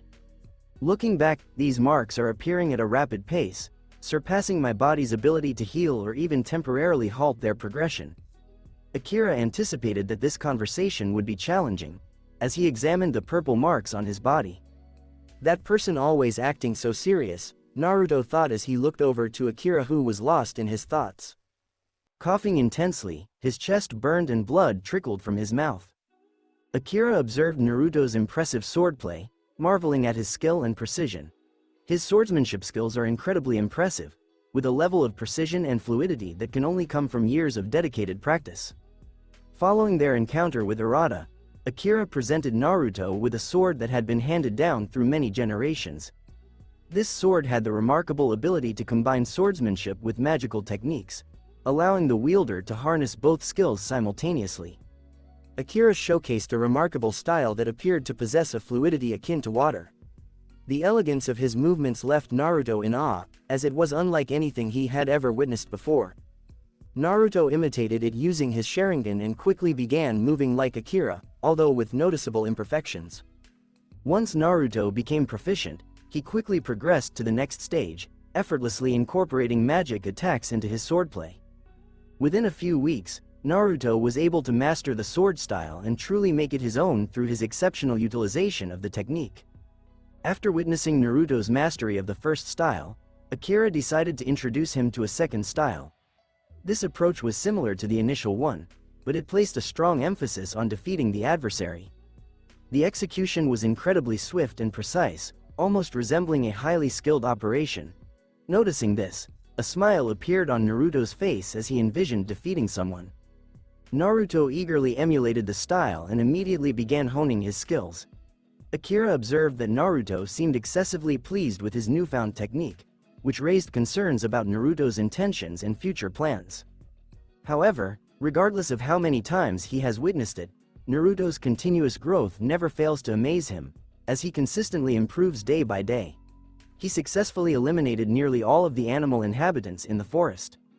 However, that was not the conclusion of what appeared to be Naruto's limitless potential and development.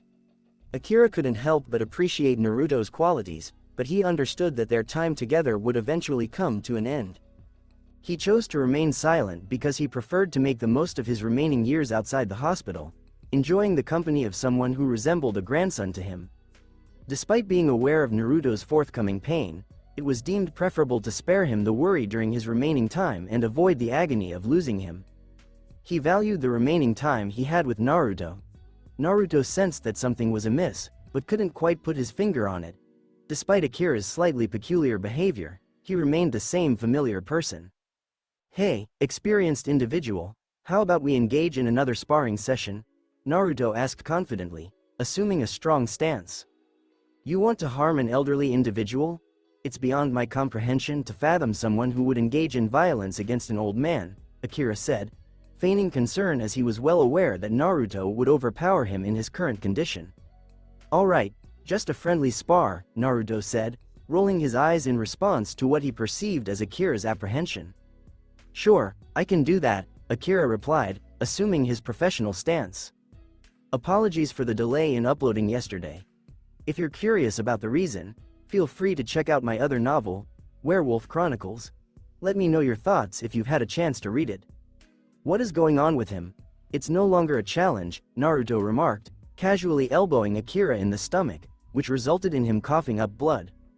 Naruto ceased his onslaught when he noticed Akira's injuries, a sight that was completely unfamiliar to him, Naruto felt sympathy for the elderly man as he struggled with the effects of aging.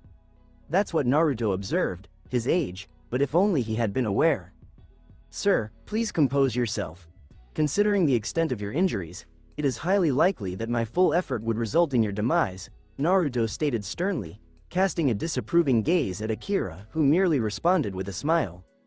"It's truly disheartening to witness such a severe injury inflicted upon an elderly gentleman," Akira remarked, rising to his feet and making his way back to the house. The sound Naruto made as he resumed his training.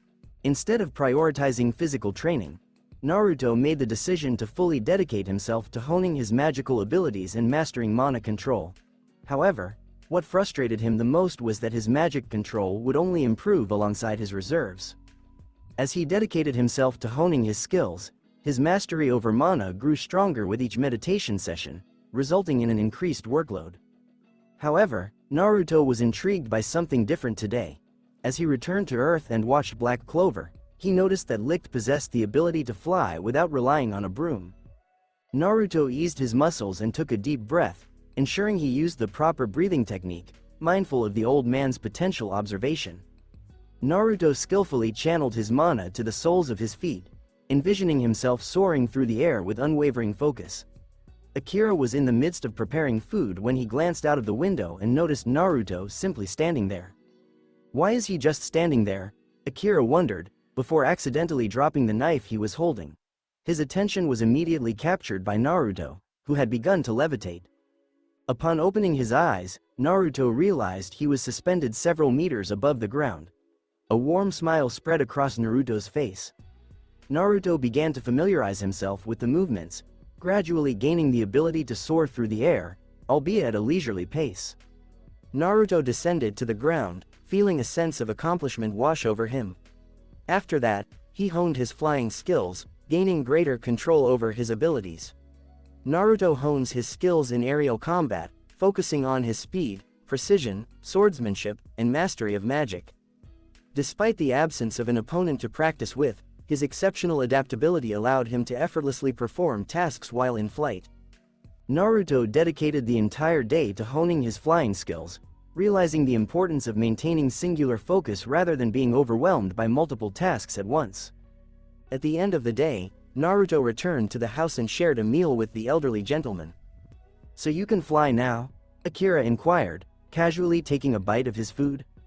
"Yeah, are you surprised?" Naruto inquired casually as he took another bite of his food. "I was impressed by my student's ability to independently learn something that I struggled with," Akira said as he gently caressed his bread. "I could teach you," Naruto offered to Akira. "Well, that's unfortunate.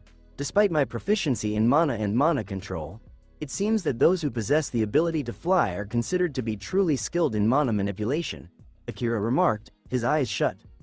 "Is that so?" Naruto remarked, his gaze fixed on Akira's closed eyes. The following day, Naruto refrained from engaging in any physical exercises as he felt it was necessary to allow his body to recuperate. If he consistently engaged in physical activity without taking breaks, his height would be permanently stunted. However, that didn't deter him from diligently practicing meditation to enhance his mana and refine his mana control. For hours, Naruto diligently sat in a lotus position, carefully harnessing his untamed mana. With unwavering focus, he meticulously analyzed every aspect of his mana, striving to gain complete mastery over it. However, whenever Naruto would return to the untamed and unruly mana, more of it would manifest. It was a minor annoyance for Naruto to handle, but it still bothered him. It was the first time Naruto spent the day meditating, causing him to lose track of time. Someone gently touched his shoulder, and as he opened his eyes, he found himself in the midst of the night. When he glanced upwards, he saw Akira standing before him. "What time is it?" Naruto inquired, rising to his feet and stretching. The sounds of bones cracking could be heard from a distance. "It's late at night," Akira said before turning around and heading into the house. "Is it already midnight?" It felt like only a few hours had passed. "I really need to improve my time management," Naruto thought to himself as he followed Akira. Upon entering, Naruto noticed that the food had been prepared and was ready to be enjoyed. Naruto sat down and began to eat. "I would greatly appreciate it if you could instruct me in the art of cooking," Naruto said, savoring the divine flavors of the dish. I'm teaching you to become a fighter, not a chef, Akira stated, savoring a mouthful of his meal. How am I going to ensure my own sustenance in the future? I refuse to rely on someone else, regardless of their gender, for my meals, Naruto remarked, savoring a bite of the bread he had dipped in a sauce prepared by Akira. I was just joking around. I can teach you how to cook, but there's one condition, Akira said. What's the condition? Naruto inquired, anticipating that it might be something challenging. I expect you to deliver this bag to Hage Village tomorrow before nightfall, and it's important that you complete your training beforehand, Akira said with a confident smile. Hage Village? Naruto said, recalling a former relationship with Asta, but his stomach turned. The prospect of having pals made him anxious. Yes, it's a small village a few miles from here. The last time I was there, they had this bland food called nomotato. The people there have to eat that every day, so I wanted to be nice and deliver this to them, Akira answered with a grin and flushing slightly thinking about the nun who was there. Okay, how'd I get there? Naruto said, disregarding Akira's blush. Akira brought out a map and directed Naruto from where he was currently. It was a large chart, which perplexed Naruto since he mentioned, a few miles, after Akira was completed. The distance was more than the 1,200 kilometers run. But who says he doesn't seek a challenge? Naruto was refreshed and prepared for tomorrow since he hadn't pushed his body to its limits today. Old man, I thought you said a few miles, Naruto remarked, taking his gaze away from the map and toward him. Yeah, a few hundred miles. That's what I said, right? Akira smiled. I hope you stump your toe, Naruto remarked, finishing his meal and heading to his chamber. Hee, Akira chuckled at Naruto's statement as he completed his meal and returned to his room. Naruto had done no physical training, therefore he was going to pack more food in the bags than he had anticipated. When Akira entered his room, he missed a step and stubbed his toe on the bed. Ah, god damn it, Akira yelled, clutching his foot in anguish. Naruto laughed to himself and shortly fell asleep. When Naruto awoke, it was still dark outside, and he felt comfortable all around. When he stepped outdoors, he saw that Akira was practicing on his own. Naruto stopped a few meters away and began stretching. He leapt a few meters in the air to get his blood flowing. Following his leaps, he began to physically train. Naruto assumed a hand stance and began performing push-ups as Akira sat on his feet. After he finished, his arms were neither sore or out of breath. Naruto's body has acclimated to the exercise over time, but he continues to profit from it. He kept working out with little effort. He had been practicing for a few hours, and the sun had already risen. After hours of training, Akira returned outside to speak to him. Follow me, Naruto, Akira urged as he approached the river. Naruto wiped perspiration off his brow and followed Akira. Akira initiated the discussion when they were strolling. The breathing technique I taught you is still incomplete, Akira said. What do you mean? Naruto inquired, perplexed since he assumed that by using it continually unconsciously, he had perfected it. I'll explain once we get there, Akira replied as he vanished. That geezer can still move, Naruto remarked, kicking off his rear foot, leaving a crater as he sprinted in the direction Akira was going. When Naruto caught up with Akira, he was standing in front of the lake that Akira had instructed Naruto to rush to a few months before. Naruto wasn't sure why they were there, but he didn't question it. Strip, Akira ordered as he began pulling off his shirt. HMPF, to think you would try to take the innocence of a young child, filthy, Naruto remarked, attempting to twist Akira's comments to his liking. You idiot, who do you take me for? Akira said as he slapped Naruto on the head. I touched a nerve while you were going to touch a child, pathetic, Naruto said, sounding like an adult in a child's body. Sigh, stop playing around and get into the lake, Akira urged, taking off his shirt and rolling up his jeans to keep them from getting wet. Naruto smiled, knowing he had won. He removed his shirt and pulled up his trousers before joining Akira in the river. Why are we standing in this river? I could spend this time training, Naruto said, bewildered and upset. The breathing technique, you need to be a part of the air itself. You need to feel the flow of the air and become it, Akira explained as the air around him became turbulent, then quiet, then violent again, then back to normal. What did you do? Naruto said out of interest.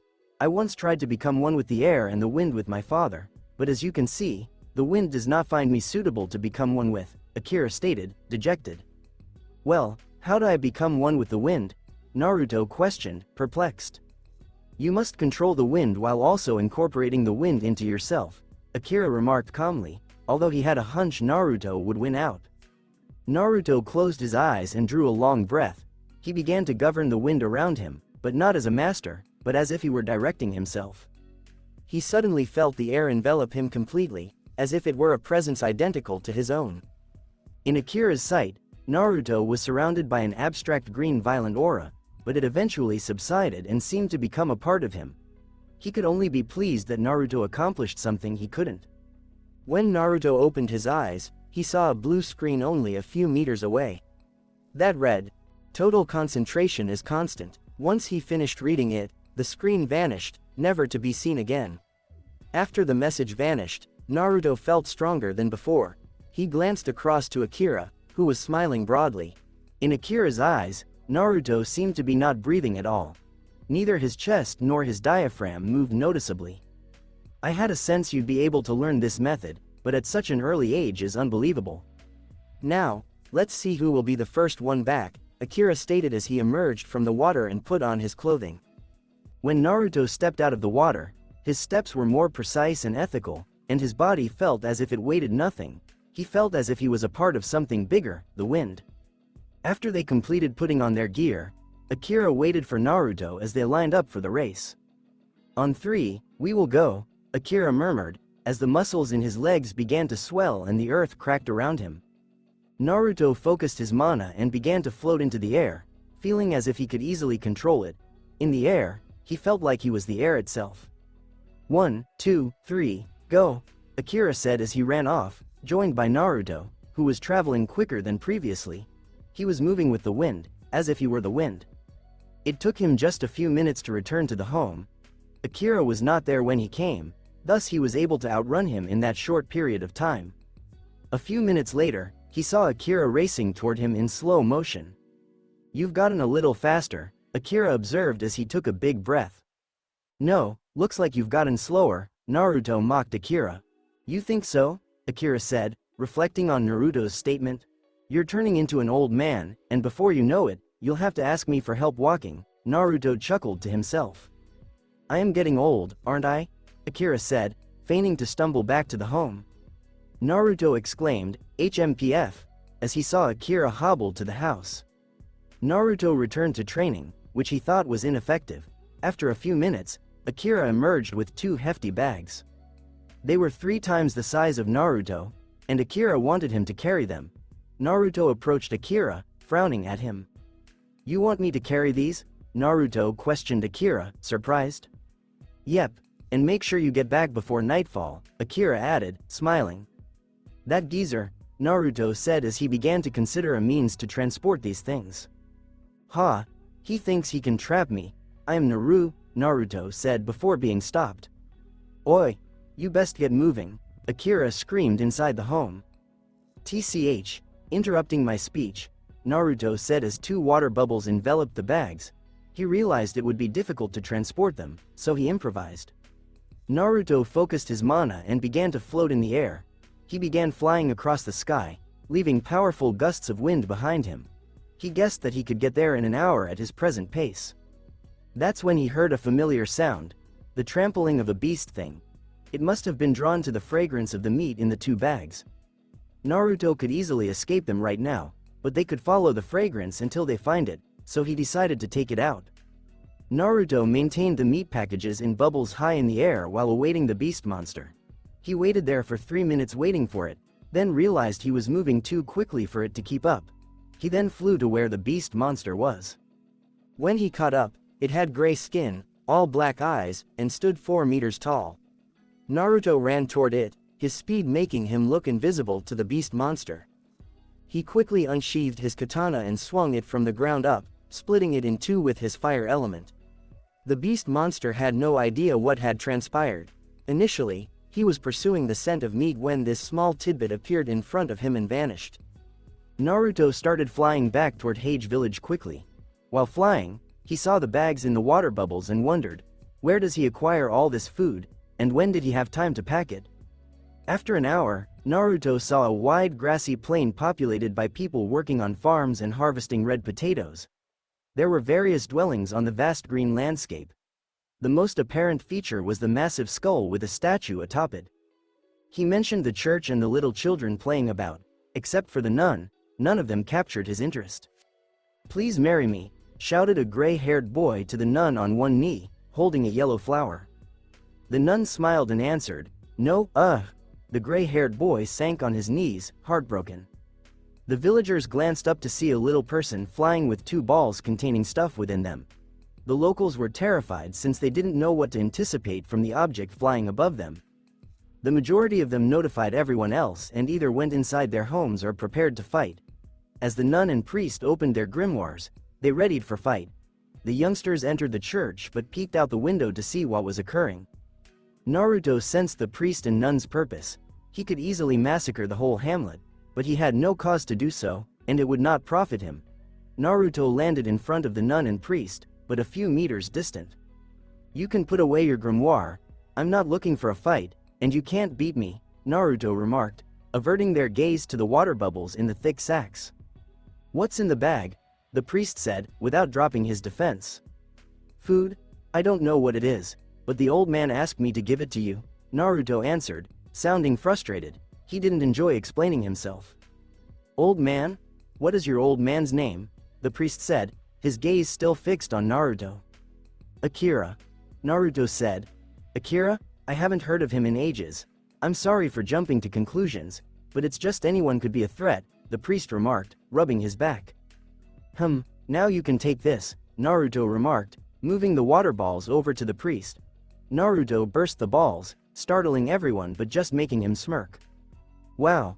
This can last us for 8 months, maybe even longer if we ration it correctly," the nun said, smiling. "I have to ask, how are you flying?" the priest inquired, having never seen anything fly before. "Hey, if you have a problem with us, you'll have to go through me first," the gray-haired youth cried from the church, jumping out the window and rushing toward Naruto. "Asta, no," the priest, the nun, and a black-haired kid cried, but it was too late to stop him. Naruto accepted the hit as if nothing had occurred, and since he was taller than Asta, he gazed down at him like he was dirt beneath his foot. The priest and nun could sense his hate, but they were too afraid to intervene. Naruto grabbed Asta's collar and hoisted him off the ground. Naruto stared him in the eyes when the Sharingan was active. Naruto could sense Asta shivering, and his eyes were full with terror. His throat became dry because he couldn't utter anything. The people who were watching did nothing since they knew it would be ineffective. "Fool, I'll let you off this time, but the next time you won't get any mercy," Naruto stated, dropping Asta to the ground. Naruto turns back to face the priest and nun, having deactivated his Sharingan. He could tell they were scared, but he attempted to disguise it and did a bad job. "What is your name?" the priest said, faltering. "Naruto." "Naruto Uzumaki," Naruto said, impressing Asta. "Well, my name is Orsi, and this is my sister Lily," Orsi added with a grin. "That was so cool. The way you said your name was awesome," the gray-haired kid said, giving Naruto a headache. "I should go," Naruto said as he began to float. "Cool," the youngsters in church exclaimed as they saw him float. "Tell the old man we said thank you," Orsi replied, waving Naruto off. Naruto nodded and prepared to take off, but he winked at Sister Lily before flying away, making her blush. "Hey, Sister Lily. Why are you blushing? Did you just realize you want to marry me?" Asta said, prompting Orsi and everyone else in the chapel to scowl. What a mysterious boy. At such an early age, he can fly. To be able to achieve something like that, his reserves and control must be at their peak. Orsi reflected as he saw Naruto vanish like the wind itself. Damn, he was annoying, but now that I saw her in real life, it's no surprise Asta wanted to marry her, Naruto muttered as he soared across the sky, admiring the sunset. Is the sun already setting? Naruto remarked, increasing his pace. If anything, he was not going to be late. Naruto returned just as the sun was setting, and since he arrived on time, he decided to get some training before going inside. During training, Naruto noticed that everything about him had changed, and his skills had skyrocketed in such a short period of time that Akira no longer needed to teach him much. In only a few months, Naruto had exceeded Akira's strength, and Akira was certain that Naruto would go on to do great things. Akira attempted to teach Naruto how to cook last night, but he couldn't break an egg properly because he used too much power. When morning arrived, the kitchen looked like a storm had passed through. Then he attempted to show him how to prepare a piece of meat, but he either burned it or left it undercooked. If you're wondering why Naruto didn't use his Sharingan to mimic Akira's culinary abilities, it's because he wanted to create memories to look back on. Naruto couldn't help but be grateful to Akira, who had kept him from drowning in misery for the third time. Without Akira, he would have been lost and maybe weak. When Naruto awoke, his neck, shoulder, and back ached from sleeping in an unusual posture. He discovered he had fallen asleep on the kitchen counter. Naruto stood up and stretched, the sound of bones cracking behind him. He brushed his teeth and went outside, where the sun was just rising, which surprised him because he had never woken up so late before. Akira was always up before him. As Naruto got outdoors, he saw that Akira's face was somewhat purple and he seemed to be in agony. "What is wrong with you, old man?" Naruto questioned as we approached the guy. "I'm just feeling a little nauseous. Your cooking is really terrible," Akira remarked as he fought himself not to vomit. After hearing his explanation, Naruto felt offended by his statement and decided to assist him. Naruto hits Akira in the gut, exactly like he did a few months before. The intensity of the punch caused Akira to drop to his knees and throw up whatever he was keeping in. After finishing, he rose up as if nothing had occurred and seemed to have had a perfectly quiet night. "Thanks, I needed it. No matter what I tried, it wouldn't come up, so thank you." Akira smiled as the terrible sensation on his face faded. "You are aware that I have the ability to transport you into an eternal dream," Naruto muttered, attempting to terrify Akira. "What are you sharing on?" Akira remarked, saying it incorrectly on purpose to irritate Naruto. "It's the Sharingan. You're doing that to irritate me, aren't you?"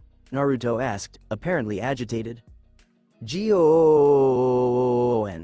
Akira roared at the top of his lungs to irritate Naruto even more, but as he did so, perspiration started to run down his face. Naruto's stomach churned just thinking about it, and he stood there with an anxious grimace on his face, flashing back to an anime he had seen in his former life. "You seem anxious. Did it set off something?"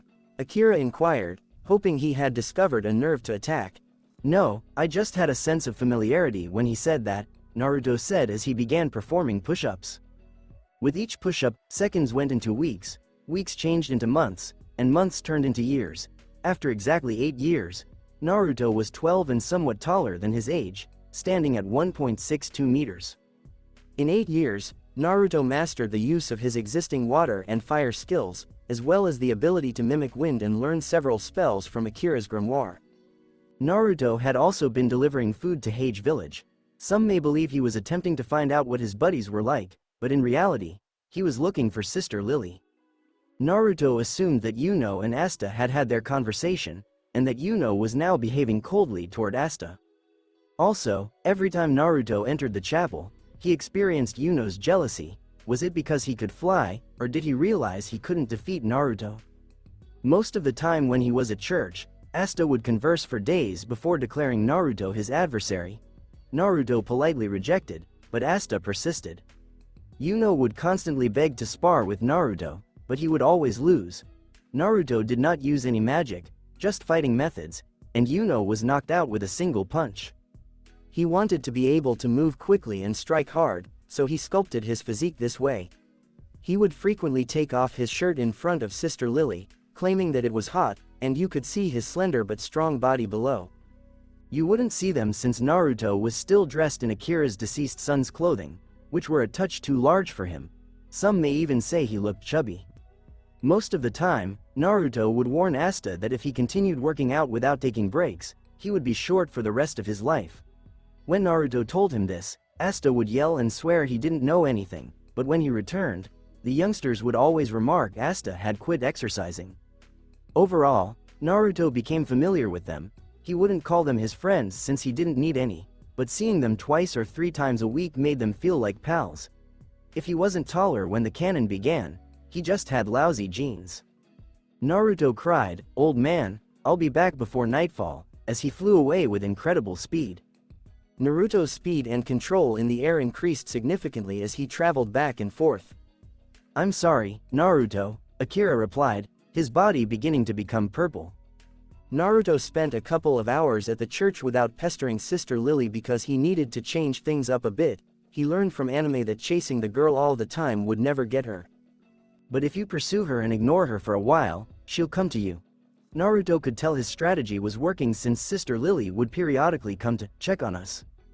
After hours of conversing and practicing, Naruto sensed that it was going to rain soon and decided to leave. On his walk back, drops of water began to fall on him. Naruto had had a horrible feeling all day, and the rain was exacerbating the situation. When Naruto returned home, he realized that Akira was not in the house. He planned to hunt him down by smell, but it was pouring, so it would be ineffective. Naruto then utilized his keen sense of mana, but the mana he detected paled in comparison to Akira's, yet it carried a hint of familiarity. He soon realized that the mana he sensed was depleting rapidly. So, Naruto flew to the mana he sensed and he brought his sword, prepared for any potential events. While Naruto was soaring through the air, he made a startling discovery. The mana he had detected belonged to none other than Akira. Why is he out here in the rain? And why does his mana feel so weak? Naruto pondered to himself as he approached Akira. Upon spotting Akira, he was positioned at the summit of the petite mountain, gazing down at the flowing river. There was a section with flat rocks that provided stability. "Akira, what brings you out here?" Naruto inquired, his attention quickly drawn to the purple marks adorning Akira's body. "Naruto, please pay attention," Akira said, maintaining his back turned.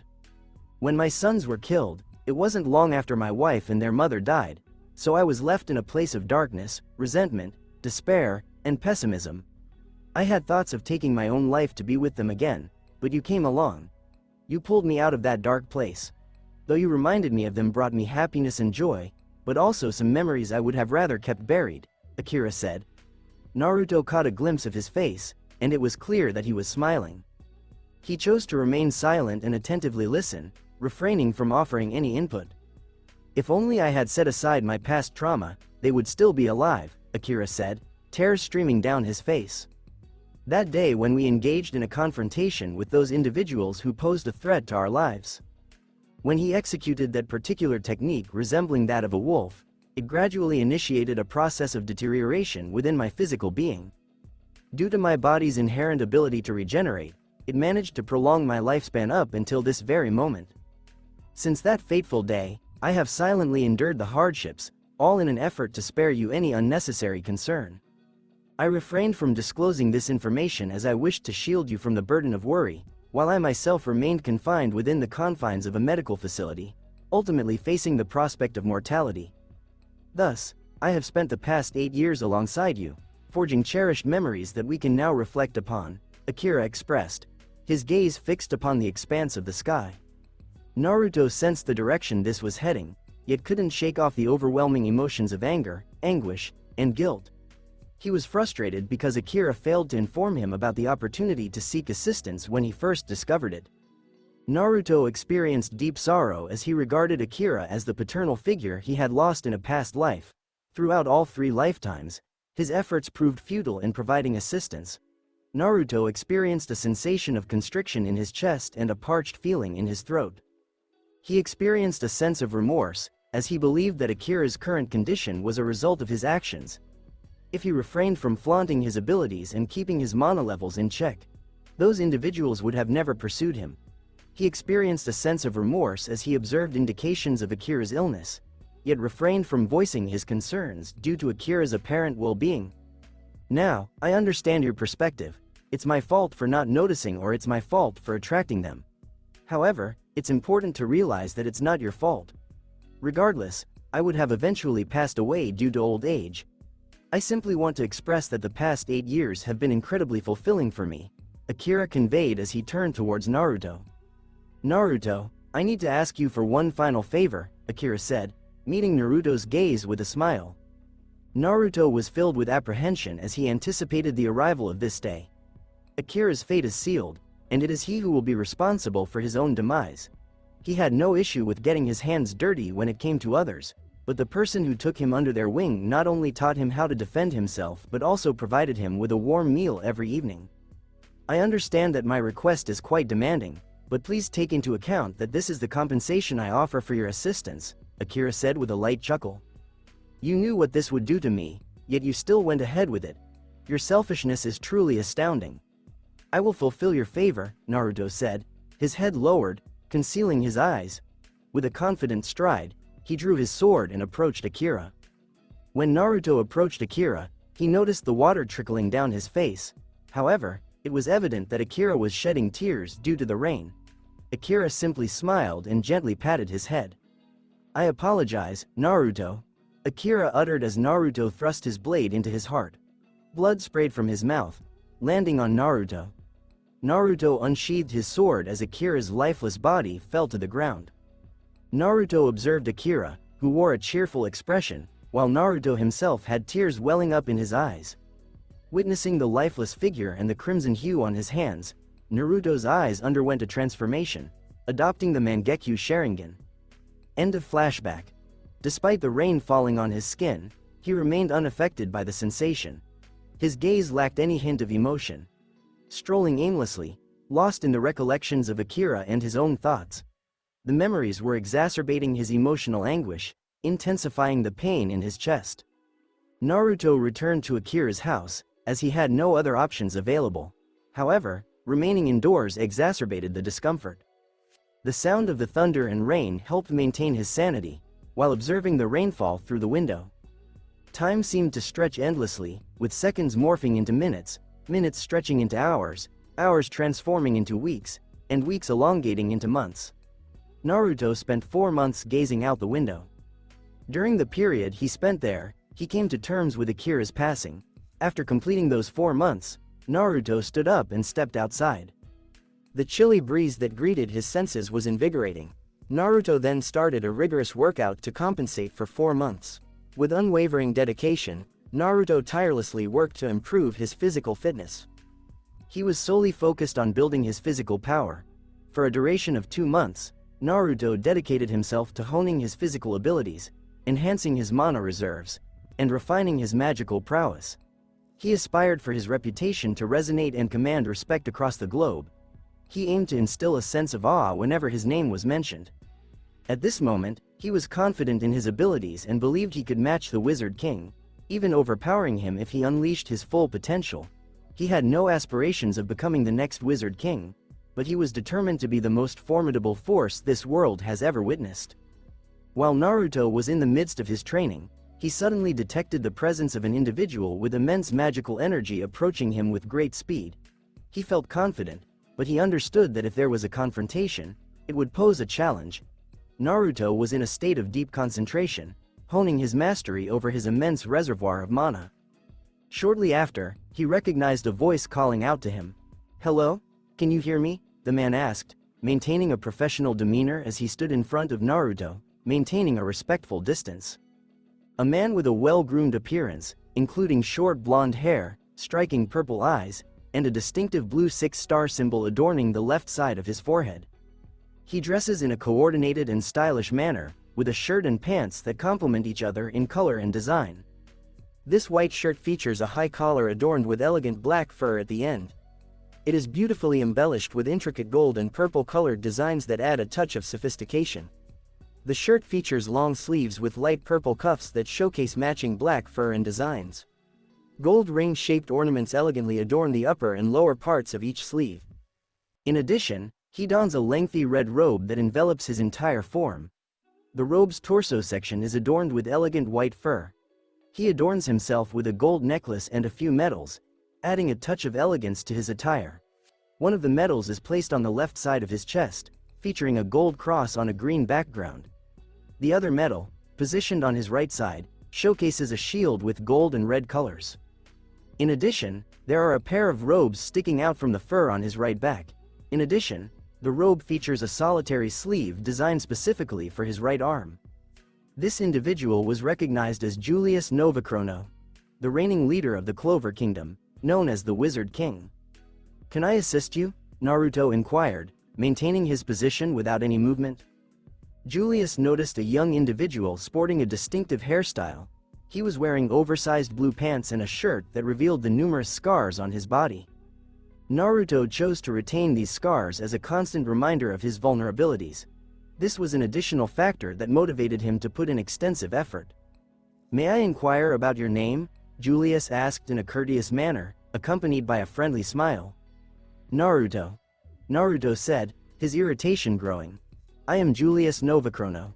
May I inquire about your purpose for being here?" Julius inquired, wearing a pleasant expression. "Are you going to continue with these pointless inquiries, or will you finally address the true purpose of your presence here?" Naruto inquired, preparing to depart. 6 months ago, I detected a significant concentration of magical energy emanating from this vicinity. I presume that it was you?" Julius inquired, patiently awaiting a response. "If it was, what would that have to do with you?" Naruto inquired, rising to meet Julius's gaze. "It would be quite fascinating to observe it from a closer perspective. I am also curious about the extraordinary abilities you possess. Would you be willing to demonstrate them?" Julius inquired, drawing nearer to Naruto. He had a polished air of enthusiasm in his eyes. Naruto remained silent, while a radiant white aura emanated from his body. An aura emanated a few feet above Naruto and Julius. Julius felt a mix of nerves and excitement as he observed the impressive amount of mana being emitted. The sheer force of his mana caused the trees to forcefully emerge from the ground, bringing up large clumps of dirt with them. Naruto unleashed his mana in a calculated move, seeking to catch his opponents off guard. Naruto ceased emitting the aura from his body, as the winds subsided and the rocks ceased their tumultuous ascent. Julius had an enthusiastic expression that bothered Naruto. "That's great. Could you please demonstrate your current skills?" Julius asked, growing increasingly eager and impatient. "How about we have a friendly spar, then you can see them," Naruto said, attempting to conceal the grin that was slowly spreading across his face. "Certainly, however, engaging in combat, especially against individuals who do not present a danger, is not within my professional code." These words ignited a surge of anger within Naruto, prompting him to deliver a powerful blow to Julius's stomach. Julius then vanished from his position, reappearing a few meters behind Naruto. Naruto had anticipated this move, so he had already prepared a fireball. Fire release. Grand Fireball Jutsu. Naruto strategically directed his attack towards the left side of Julius, anticipating his dodge. As a blazing fireball surged towards him with incredible velocity and intense heat, Julius effortlessly evaded it by moving to the left. However, he was caught off guard when he realized that Naruto had prepared 2 additional fireballs in his hand, specifically for this situation. Naruto skillfully hurled them aside before swiftly evading, fully aware that his powerful grand fireball would divert his attention from the smaller ones. That was impressive, but his magic is fire. I've witnessed it countless times. It no longer holds the same thrill. Julius pondered as Naruto vanished. He was unable to detect his mana as well. Julius found himself surrounded by fireballs, strategically placed by Naruto. As he noticed a shadow and glanced upwards, he spotted Naruto himself. Naruto had strategically planted 5 fireballs, although Julius didn't consider them to be a significant threat. Naruto skillfully unleashed a barrage of waterfalls towards the fireballs, resulting in a powerful collision that enveloped the area in a dense cloud of water vapor. With his mana expertly concealed, Naruto had effectively rendered Julius unable to see. Although he had the ability to fly away, Julius chose to remain, curious to witness the unfolding events. Naruto moved silently as he approached Julius, swiftly launching a kick at his back. Julius was taken aback by the unexpected attack, but what truly thrilled him was the fact that Naruto had managed to land a hit on him. At that moment, mana began to gather above him. Julius glanced upwards to find Naruto suspended in midair, completely still. Most people would show signs of descending or fidgeting when airborne, but not Naruto. "Is he flying?" Julius asked himself with anticipation in his voice. He was eager to see what Naruto would do next. Sun magic. Sun sphere. A magical creation was conjured by Naruto. It possessed the radiant qualities of the sun and was roughly the size of a house. Julius observed that this unique orange fireball had distinct characteristics compared to other forms of fire magic he had encountered. Deep in contemplation, Naruto hurled the ball in Julius's direction. Naruto activated his Sharingan and patiently awaited Julius's utilization of time magic. As the mana drew nearer, Julius skillfully evaded, yet harbored a desire to catch Naruto off guard. Time-restraining magic. Chronostasis. At that moment, Naruto imitated his magical technique. Julius extended his hand and conjured a brilliant blue sphere before him. Encircling the sphere was a ring adorned with Roman numerals. After a few seconds, his sun magic vanished into the sphere. Julius glanced up, anticipating a surprised expression on Naruto's face, only to find him missing. Wind magic. Rising tornado. Julius found himself caught in a swirling tornado, completely taken aback by the extraordinary display of power. The sheer mastery over multiple elements left him astounded. It was hard to fathom how someone so young could possess such remarkable control. There are numerous unanswered questions. Julius managed to escape from the tornado some time ago, yet he couldn't help but be captivated by the boy. Julius descended to meet Naruto in person, contemplating their encounter. That was quite thrilling. It's quite uncommon to use more than one element together, isn't it? Julius said, his tone shifting to a more serious one as he noticed the unamused expression on Naruto's face. Would you be interested in joining me on a trip to the Clover Kingdom? There's a lot more out there. You should consider joining the Magic Knight as well, Julius said abruptly, interrupted mid-sentence. Excuse me, did you believe that I was training just for the sake of it? Naruto asked, giving Julius a condescending look.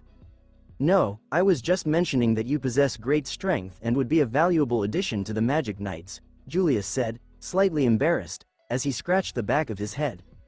I was planning to do that, Naruto said calmly, taking a deep breath. Great, I will meet you in 3 years, Julius said cheerfully as he soared towards the Clover Kingdom. He was incredibly irritating, Naruto said as he resumed his training. Time seemed to stretch endlessly, with each passing moment feeling like an eternity. The minutes dragged on, slowly transforming into hours. The hours seemed to linger, eventually giving way to days. Days turned into weeks, and before I knew it, weeks had transformed into months. The months slipped away, blurring into years, leaving me in awe of how quickly time had flown by. Naruto, now 15 years old, was making his way to the grimoire tower. Upon entering the room, Naruto was greeted by an impressive display of countless grimoires on the shelves. However, he found little amusement in this sight. Realizing he had arrived early, he decided to position himself against the wall and patiently await the commencement of the ceremony. As time passed, he couldn't help but overhear conversations about himself and the attire he had chosen for the occasion. It was evident that the clothes he was wearing were slightly oversized. He overheard derogatory comments about his appearance and financial situation. Naruto possessed the ability to overpower everyone in the tower if he desired, but he only emitted a small amount of hostility towards those who spoke ill of him. Naruto. Several individuals called out to him. As he opened his eyes, he recognized a few familiar faces. An experienced young man with a mature appearance. He possesses a strong physique and exudes confidence. His captivating green eyes and stylishly tousled ash-blonde hair, with bangs framing his forehead and a rebellious strand standing tall in the center, complete his striking look. The individual was dressed in a simple white tunic with a V-shaped collar, complemented by a dark blue jacket that reached his elbows. Additionally, he sported a pair of shorts that featured stitch marks on the left side. His pants extend just below his knees, while his shoes are made out of 2 different fabrics. The parts covering his ankle match the color of his jacket and pants, while the part covering his toes is white with a vertical stitch mark running from the bridge to his toes. This was Asta. He was also slightly taller than he was in the original version. The boy has a standard height and a slender physique. His eyes are a warm amber color, and he sports untidy black hair. He is dressed in a sleek black shirt with a high collar and long sleeves. The sleeves are adorned with brown leather that extends to his wrists and upper arms. He wore light brown pants that cut below his knees and, around his waist, a pair of brown belts that cross each other. Additionally, he had on a pair of dark-colored socks and a pair of boots. Additionally, he adorned himself with a necklace crafted from a chain of gold and a captivating blue magic stone. The stone was embellished with a golden cross and 4 pointed stars at each corner. This is Yuno.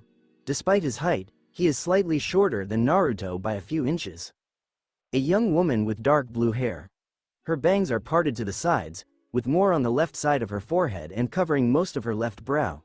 She has large, kind teal eyes, lined with long lashes. Her skin is relatively pale and she has a black beauty mark under her left eye. She was dressed in a nun's attire, complete with a gold cross hanging from a delicate bead necklace. This was Sister Lily, a person who had caught Naruto's attention during his childhood. Orphi was a distinguished individual, with his short, gray hair and goatee. His attire consisted of a long, black robe adorned with a wide, white band at the hem and cuffs. Completing his look was a high-collared, white mantle and a gold necklace featuring a cross.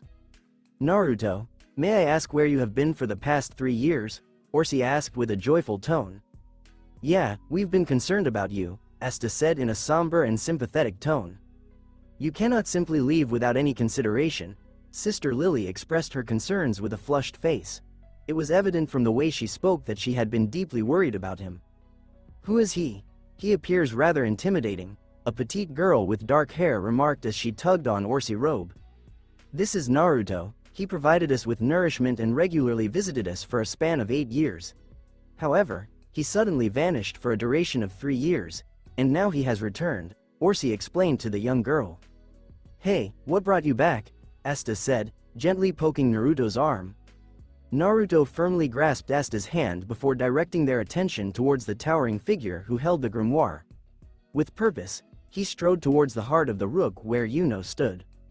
"Today marks the start of a new journey for all of you."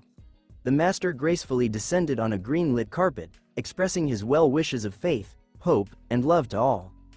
"Ahem.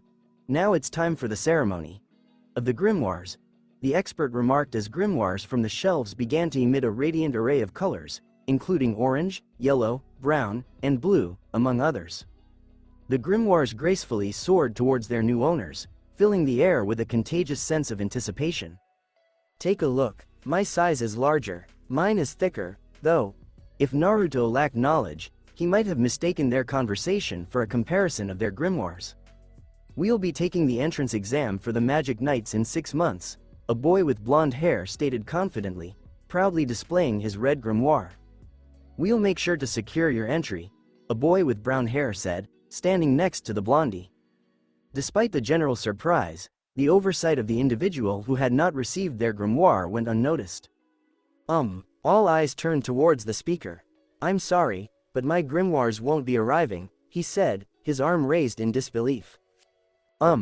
Try again next year," the master said, gently stroking his white beard.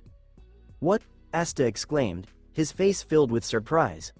Laughter erupted from the crowd, only to be abruptly silenced by the radiant glow emanating from Yuno's grimoire.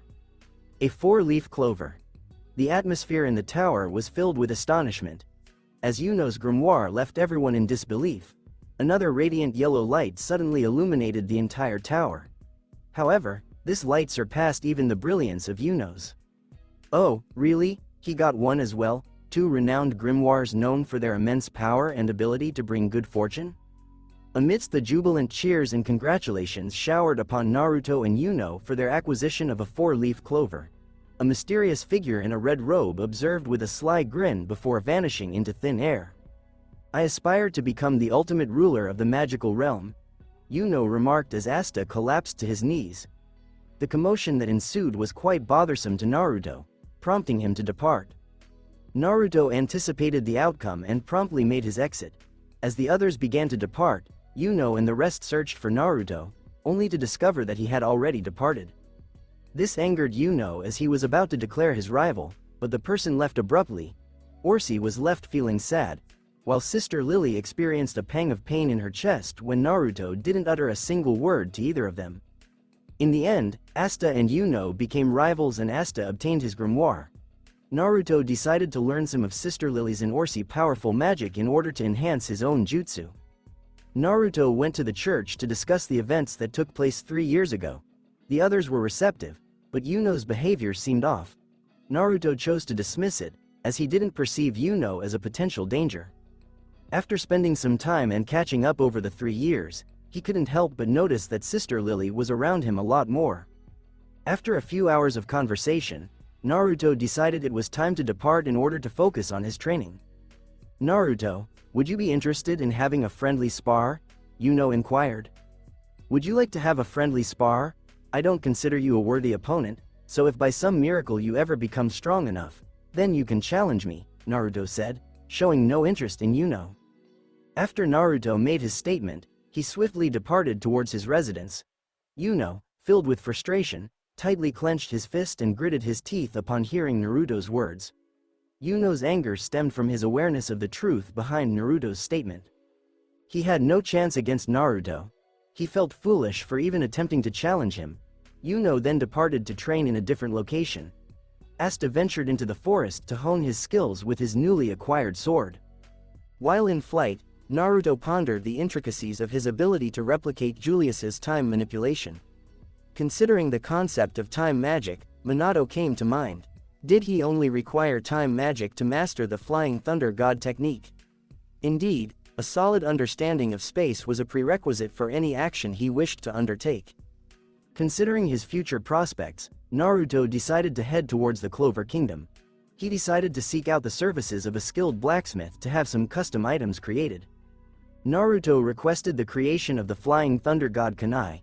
In addition, he requested the creation of several standard kunai as a backup option in case his katana became unavailable. He was aware that Yuno and Asta took some time to reach the Clover Kingdom. Naruto was determined to fly through the night, even as the sun began to set. Naruto then began soaring swiftly towards the Clover Kingdom. As the day came to a close, the sun set and the stars emerged in the night sky. Naruto appreciated the scenery and continued on his way. After 2 more hours of flying, Naruto noticed orange lights in the distance. He noticed a castle in the distance, along with numerous houses and various other structures. He approached the imposing wall with a single entrance and exit. While making his way to the entrance, he encountered a group of guards who halted his progress. "Please pause, where are you from?" The guard firmly halted Naruto's progress. "Move," Naruto said in a stern, authoritative voice. "You must have come from a place that is rarely visited, am I correct? You commoner, who do you think you are, speaking to me in such a disrespectful manner?" the guard said as he raised his hand to strike Naruto. Naruto effortlessly caught his hand, a sinister smile playing on his lips. The second guard that was present raised his weapon to strike Naruto, but he sensed the guard's hostile intention and immediately halted. Naruto was eager to assess his abilities, but he was aware that these guards lacked the necessary strength. Naruto finally glanced up at the guard, who immediately noticed the intense, piercing gaze in his eyes.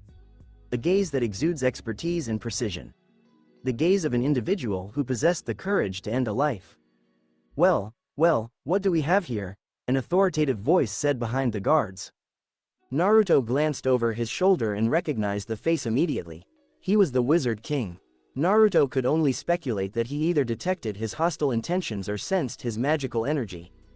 "Wizard King, thank you for your presence." The second guard spoke hesitantly. "It's all right, you all can allow him to pass," Julius said with a composed smile. Naruto released the guard's hand. He confidently strolled past the guards and Julius. Julius then trailed behind Naruto, leaving the 2 guards perplexed as to why the Wizard King allowed some commoner to escape without consequences. "May I inquire about the reason for your early arrival? The Magic Knight's exam is 6 months away," Julius inquired as he strolled alongside Naruto. "I came to have weapons made," Naruto said without looking at Julius yet. "Excuse me, may I ask how you arrived here?" "It would take a few months on foot," Julius said, sounding perplexed about the distance. "Who said I arrived here by walking?" Naruto inquired as he laid eyes on the weapons shop. "Well, how did you?" Julius said before being abruptly interrupted by the sound of bells ringing. "Welcome, oh, esteemed Wizard King. I wasn't anticipating your presence at this particular moment. How may I assist you today?" a man with a distinguished appearance said. "No, I'm not here to request any services. My friend here is Julius," said with a light chuckle. "That's quite an assumption you have there," Naruto remarked, leaving Julius momentarily speechless. "May I request a sheet of paper, please?" Naruto inquired of the man with the black beard. "Here you go," the man said, handing Naruto a piece of paper, a feather, and ink. Naruto proceeded to retrieve a kunai and a flying thunder god kunai. Julius was perplexed by the unfamiliarity of the weapons before him. "I would like you to create 50 of each," Naruto said, which surprised both Julius and the blacksmith. "That's going to require a significant investment and a considerable amount of time," the blacksmith remarked with a sigh, contemplating the task of crafting these weapons. "My friend Julius has the financial means to cover the fees, and I have a deadline of 6 months for these to be completed. No later than that," Naruto stated confidently as he exited the shop. "What?" Julius exclaimed, his face filled with surprise. Facing the blacksmith, he let out a small chuckle while casually scratching the back of his head. "What is the cost?" Julius inquired as he retrieved a pouch. Naruto's eyes fluttered open at the sound of bells ringing. He observed Julius as he emptied his pouch, but nothing fell out. "Now, please answer my question. How did you arrive at this location?" Julius asked with a confident tone. "I'll answer that if you could do me a favor," Naruto said, his gaze shifting towards Julius. "You can be quite challenging to work with. How may I assist you?" Julius pondered what Naruto might inquire about. "Financial matters." "Take me to the hideout of the Black Bulls," Naruto said in his usual detached manner. "What is your purpose in contacting the Black Bulls? And, how are you aware of the squad? I doubt you have visited the kingdom, so how would you have any knowledge about it?" Julius asked a series of questions that began to irritate Naruto. 3 questions, so 3 more requests. Naruto observed Julius, who appeared momentarily speechless. "Never mind then, shall we proceed?" Julius confidently set off towards the Black Bull's hideout. Stay tuned for more. And that's a wrap for now. Thank you so much for tuning into this incredible video. If you absolutely loved it, don't forget to hit that like button and subscribe to my channel for even more amazing content coming your way.